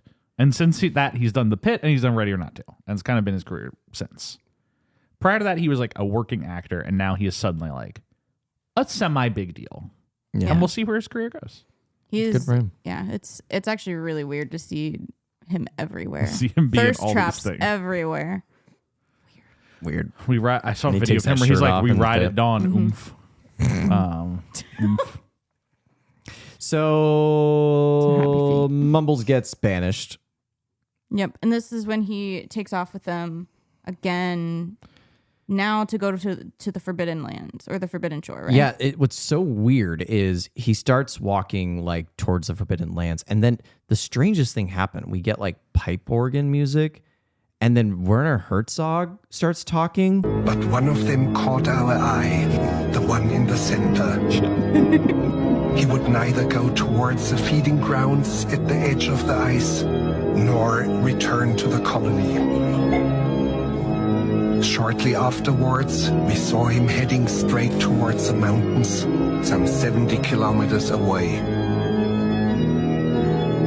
Dr. Ainley explained that even if he caught him and brought him back to the colony, he would immediately head right back for the mountains. It's just Like, heading keep it for the going, keep it mountains. going. You skipped the best part. What? When it cuts to like all the weird Giga Chad images and shit? No, he just keeps running to the mountains. He's like, but why? Why does he pursue death? I think he just says like, but why? Yeah, and it's that's great. it. Well, it turns out Werner Herzog, that was actually Mumbles going Yeah, to the Mumble was Forbidden trying. Shore. Yep. Werner Herzog He actually was caught Mumble. the reason why you couldn't just capture him and bring him back to the colony was because he was banished. Yeah, it's true. Silly Werner. Because he was dancing. Silly Werner. Fucking Footloose and not Antarctic. Fucking footloose. God damn it. Footloose looking ass. But he goes off in pursuit of the aliens. Yes. To find out why they are taking the fish. Yes. And he makes it to he goes back to the Adelaide penguin community to talk to Lovelace again. Yes. And he finds Lovelace is now choking. Yeah. he's choking on the thing he was wearing the whole time. And you think this must be very urgent. They must fix this right away. No, he will be choking for the next 30 minutes of the movie. 30 Can't minutes. speak. He can't speak. And once again, why they probably gave Robin another voice Yeah. role, because they were like, sorry, your character is not going to speak choking. for half of the movie. I bet he was probably like, that's kinky. Likely thing for Robin to say. So yeah, they go on with Lovelace, and they first reach the sea elephant lands Yes. where they talk to the sea elephants. Steve Irwin. Steve Irwin. Before he got into a fight with the stingray. Yeah. And lost. This is one of the last things he did, right? This is the last thing. Yeah. Yeah, this movie was released like 3 or 4 months after he died. I sent Stuart this a tweet from like 10 years ago, and it was a guy like hovering over a stingray in a petting stingray thing at the aquarium, but he has got his hand as a fish, and he says, "Gonna punch it just to let him know Steve Irwin still got shooters." No, for real. I honestly I can't look at stingrays the same after all that. after that shit, I'm gonna fuck them up. shit went down like that. It's devastating. Man, Okay? stingrays, they were just doing their thing. Yeah. Look, not all stingrays are bad. It's just a couple bad apples, okay? Couple bad apples. Taking the good ones from the world. No, it's ASAB. All stingrays are bad. Sorry. What about Ahab?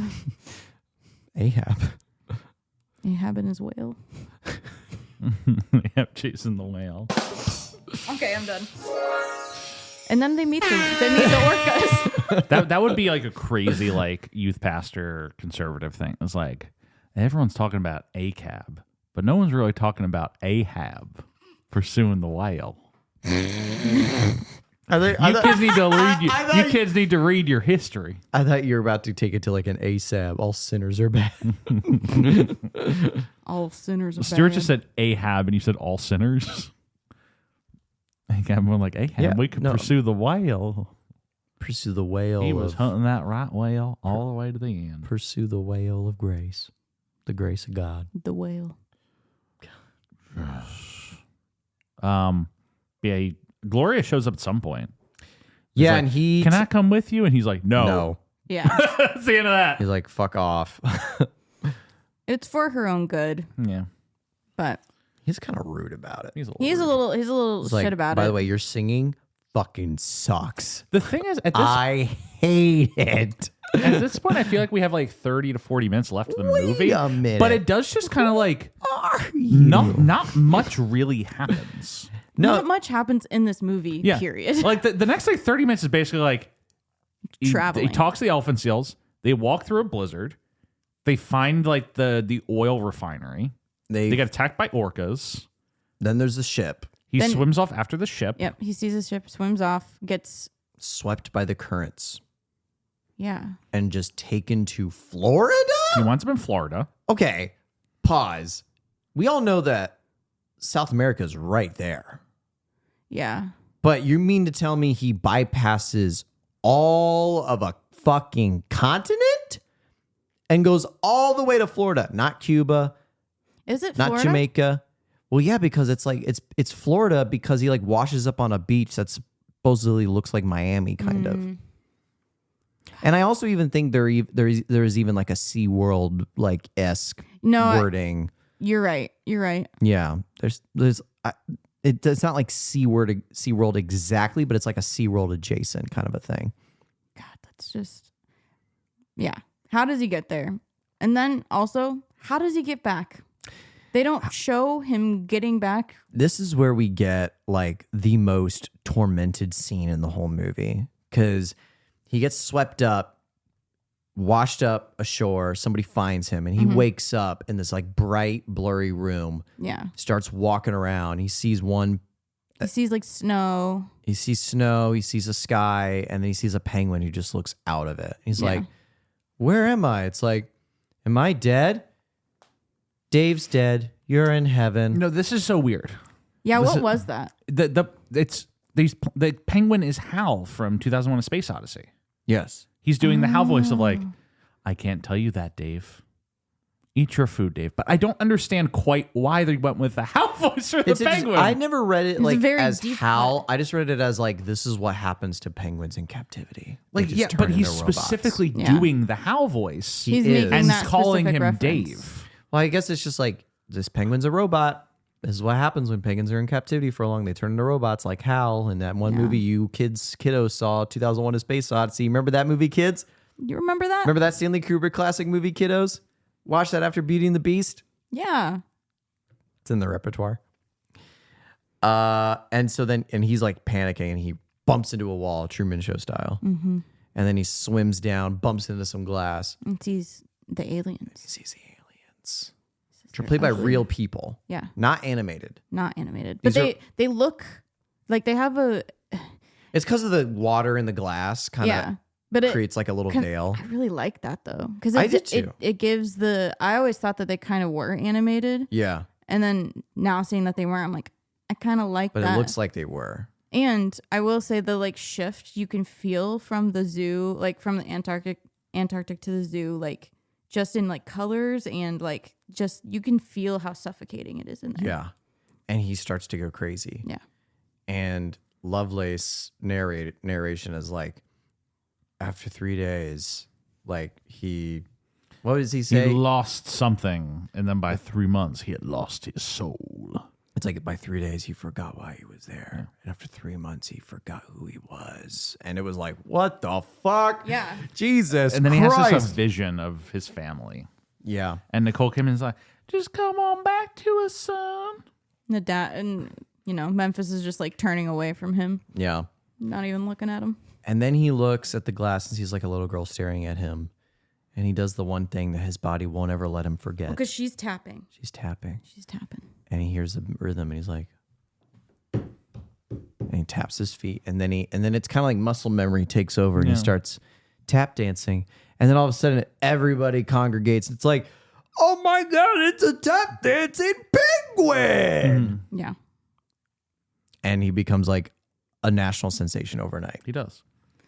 Yeah, and they even show like a fake news clip. These people are all calling phones. Like, we got to Get him an agent. Get him a manager. And again, this Get the is president where, on the phone right now. That's where him getting dropped back in the Antarctic makes no fucking sense. Well, I do like the sense of like childlike optimism to this. I like it, but it's just like what? Sometimes it is nice to watch a movie like Geared at Kids where it's like the penguin got the president on the line. They shut down fishing. It's kind of nice to see that. Yeah. It's not going to happen, but it's kind of nice, right? Because It's a good thought. We cut back to Antarctica. And Folks, the penguin is the penguin is penguins are real. penguins are real. They're real people. And they deserve our love.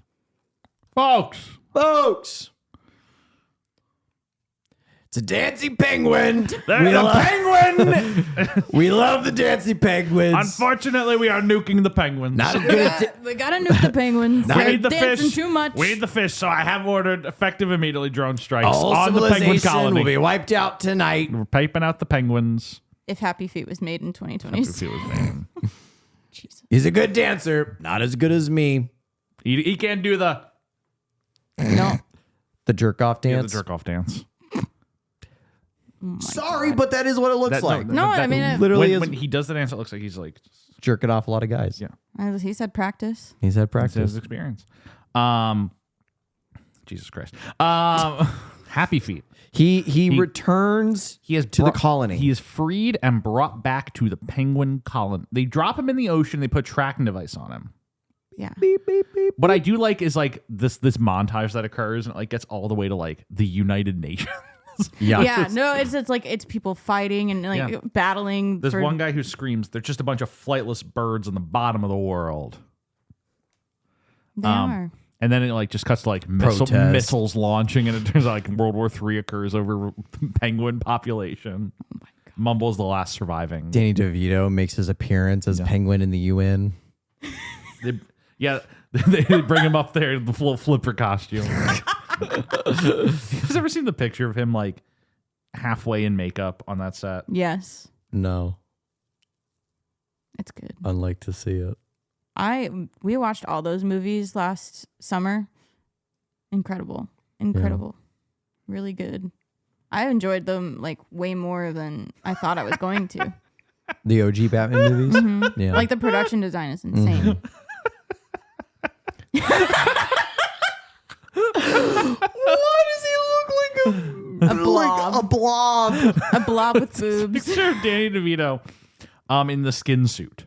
Oh Prior my to, like- god. Oh my god. Because they put him in that and then you do the makeup on top. It's so good. Imagine this walks up to you on the street. Like, Imagine going to Crafty or coming out of the bathroom and, and that, that guy meets you. I would grab a knife. I would literally pee my pants. Like his final costume is less scary than that. Yeah.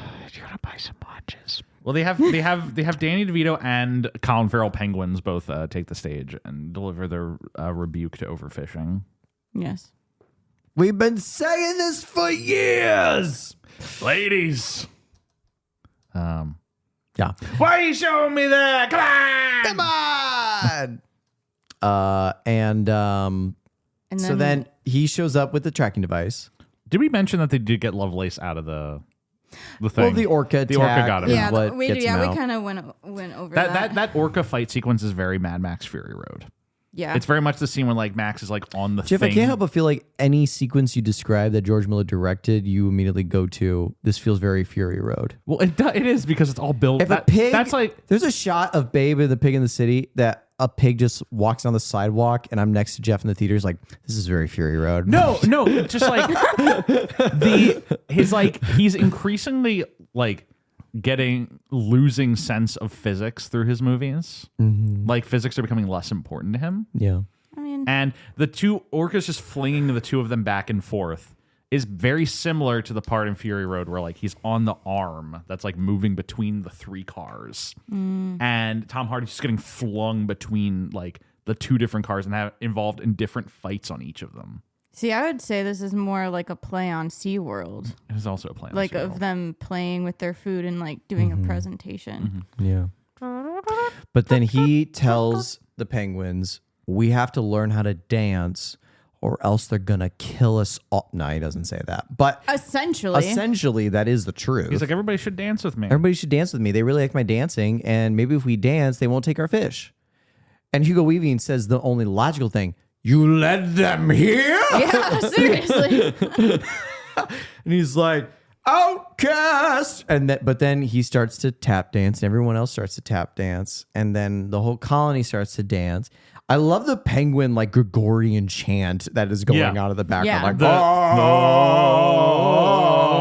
Oh. As they feel it all in them. yeah. And then the helicopter arrives. They get out of the helicopter and they're all watching these penguins. They're like, oh my God, this is so fucking cool. Yeah. Call the president. Nope, they're right. We have to stop We got to stop it. We got to stop. They're too cool. And the movie ends. Right? With That's a it. big That's it. dancing, singing number. Yeah. That's the done. movie. What do they sing at the real weird question, like actual story question? Why, when he gets back to the Emperor Penguin colony, are Ramon and all of his guys there? It's been 3 months. It's been a while. I think they wanted to wait for They him. probably held like a funeral Silent service. vigil. Because when Norma Jean, she was like, it's him. And she's like, boys, he's back. Yeah. But like they had a house, they had like a life in the other colony. They definitely should have known that he was like. I don't think I would have expected him to be coming back. This is called Tap versus Chant. Is this on the soundtrack? This is on the score. This goes kind of hard. It does kind of go hard.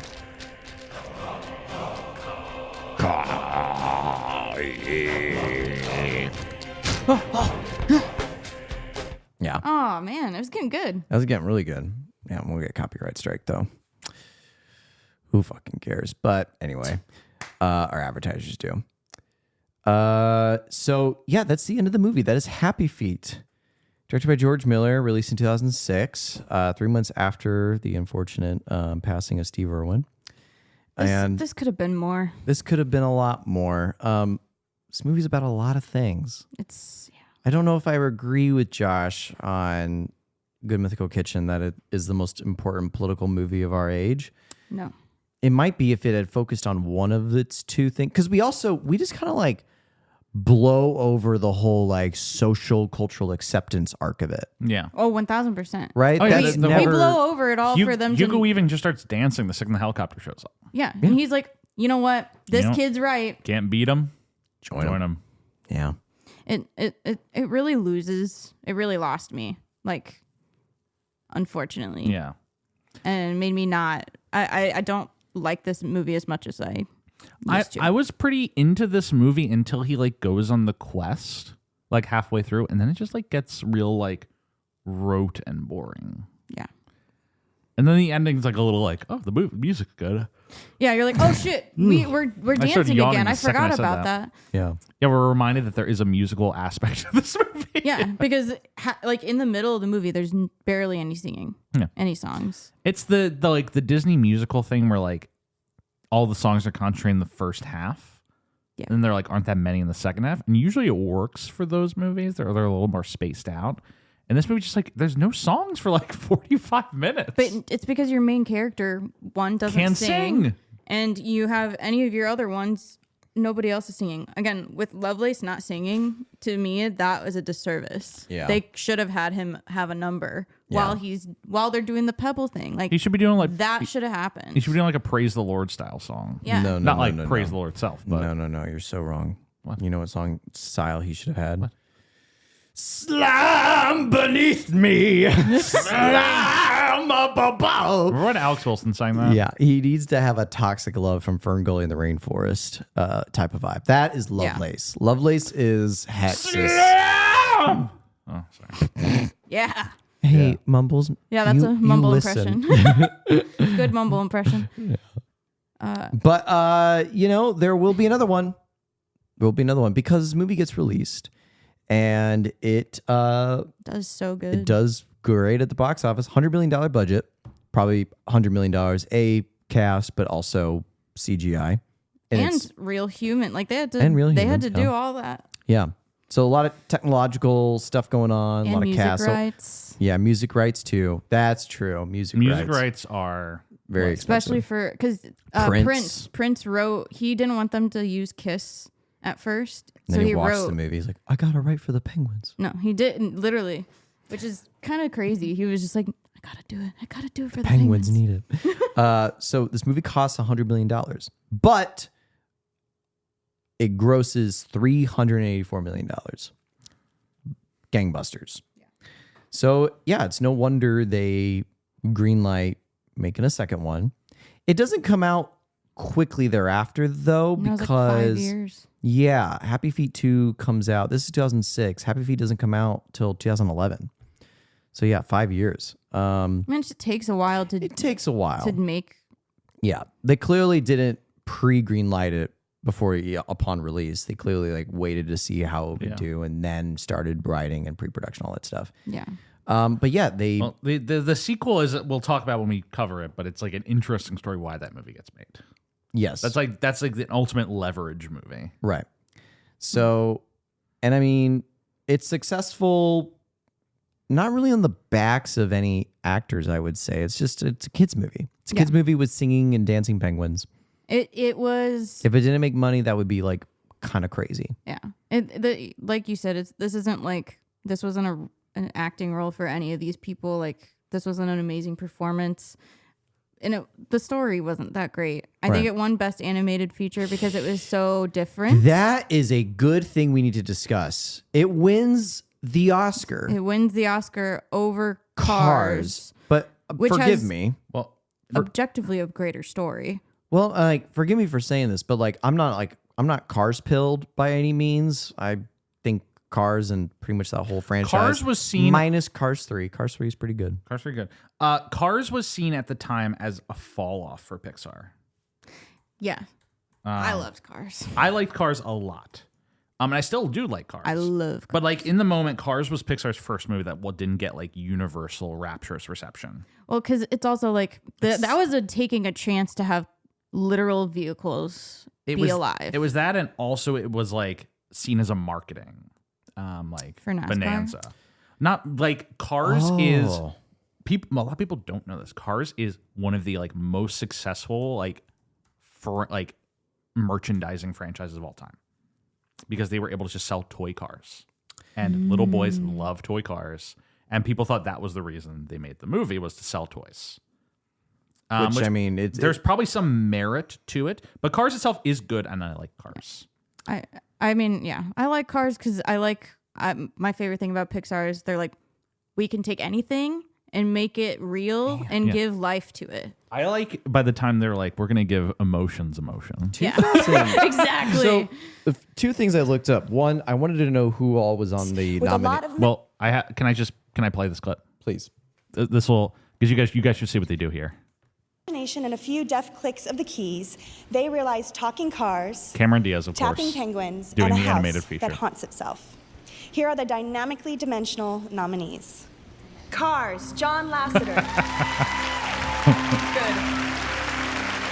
Happy Feet, George Miller. Oh, Monster House, Gil Kennan. yes.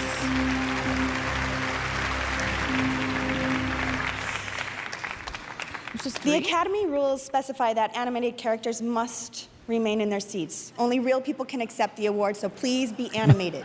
Okay. And the Oscar goes to, let's see, Happy Feet, George Miller. Mumble's thrilled. Look at First him. Academy Award and 4th nomination for George Miller. Previously nominated for writing Lorenzo's Oil and writing and producing Babe, his fondest memory was watching Robin Williams bring the script to life. Mater is distraught.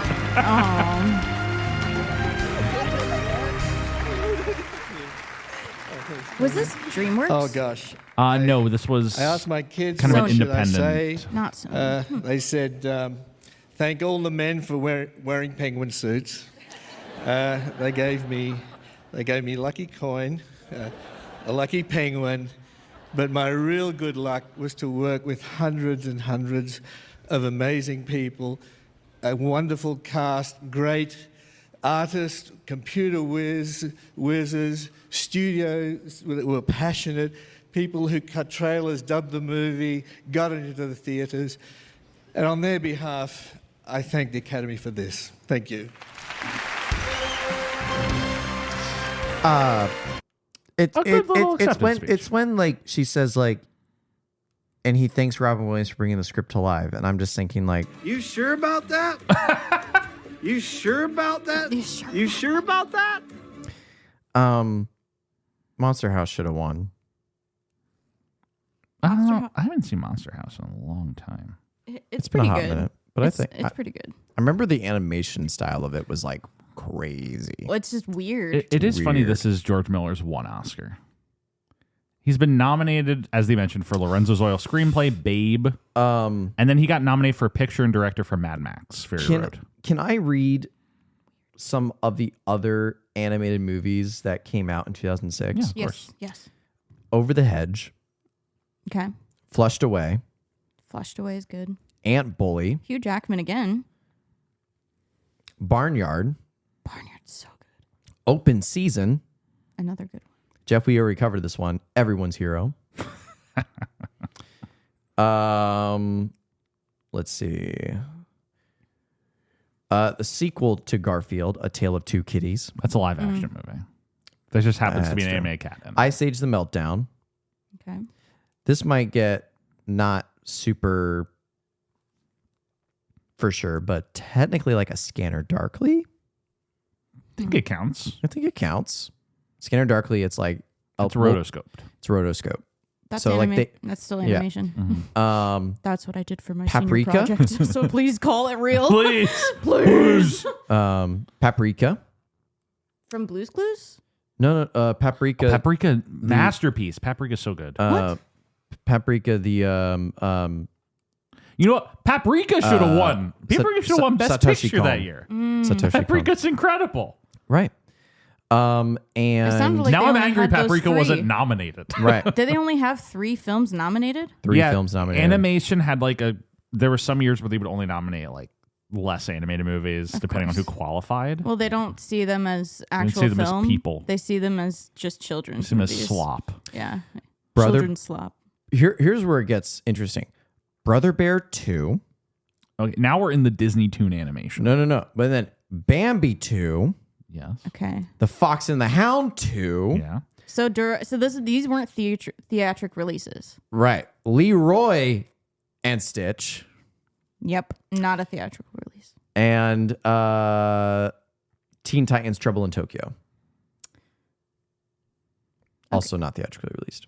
But when I was looking, I was like, oh wow, lots of animated sequels. Mm-hmm. It's interesting. I mean, but yeah, a lot of animated movies came out in 2006, but only It those. was the heyday for it. Yeah, but only those 3 got nominations. Can I run you guys through the best animated feature winners? yes. Please. 2000. The winner was Shrek. Other nominees were Was that the first? It was the first one. First one. Shrek won against other contenders: Jimmy Neutron, Boy Genius, and Monsters Incorporated. That's a good lineup. 2002. Spirited Away wins. Other nominees: Ice Age, Lilo and Stitch, Spirit, Stallion of the Cimarron, and Treasure Planet. Third year, Finding Nemo wins against Brother Bear and the Triplets of Belleville. Then 2004, The Incredibles wins against Shark Tale and Shrek 2. Then it's Wallace and Gromit, The Curse of the Were-Rabbit, Happy Feet, Ratatouille, WALL-E, Up, Toy Story 3, Rango comes in with like a little bit of a difference. Yep. And then it's Brave, Frozen, Big Hero 6, Inside Out, Zootopia, Coco. Then Spider-Man Into the Spider-Verse. Yes. And Breaking then the chains. Toy Story 4, Soul, Encanto. Then we're Guillermo del Toro's Pinocchio, The Boy and the Heron, Flow, and K-pop Demon Hunters. But it was just like, there was like a 15-year run where it was just whatever the Pixar movie was. Yeah. Yeah.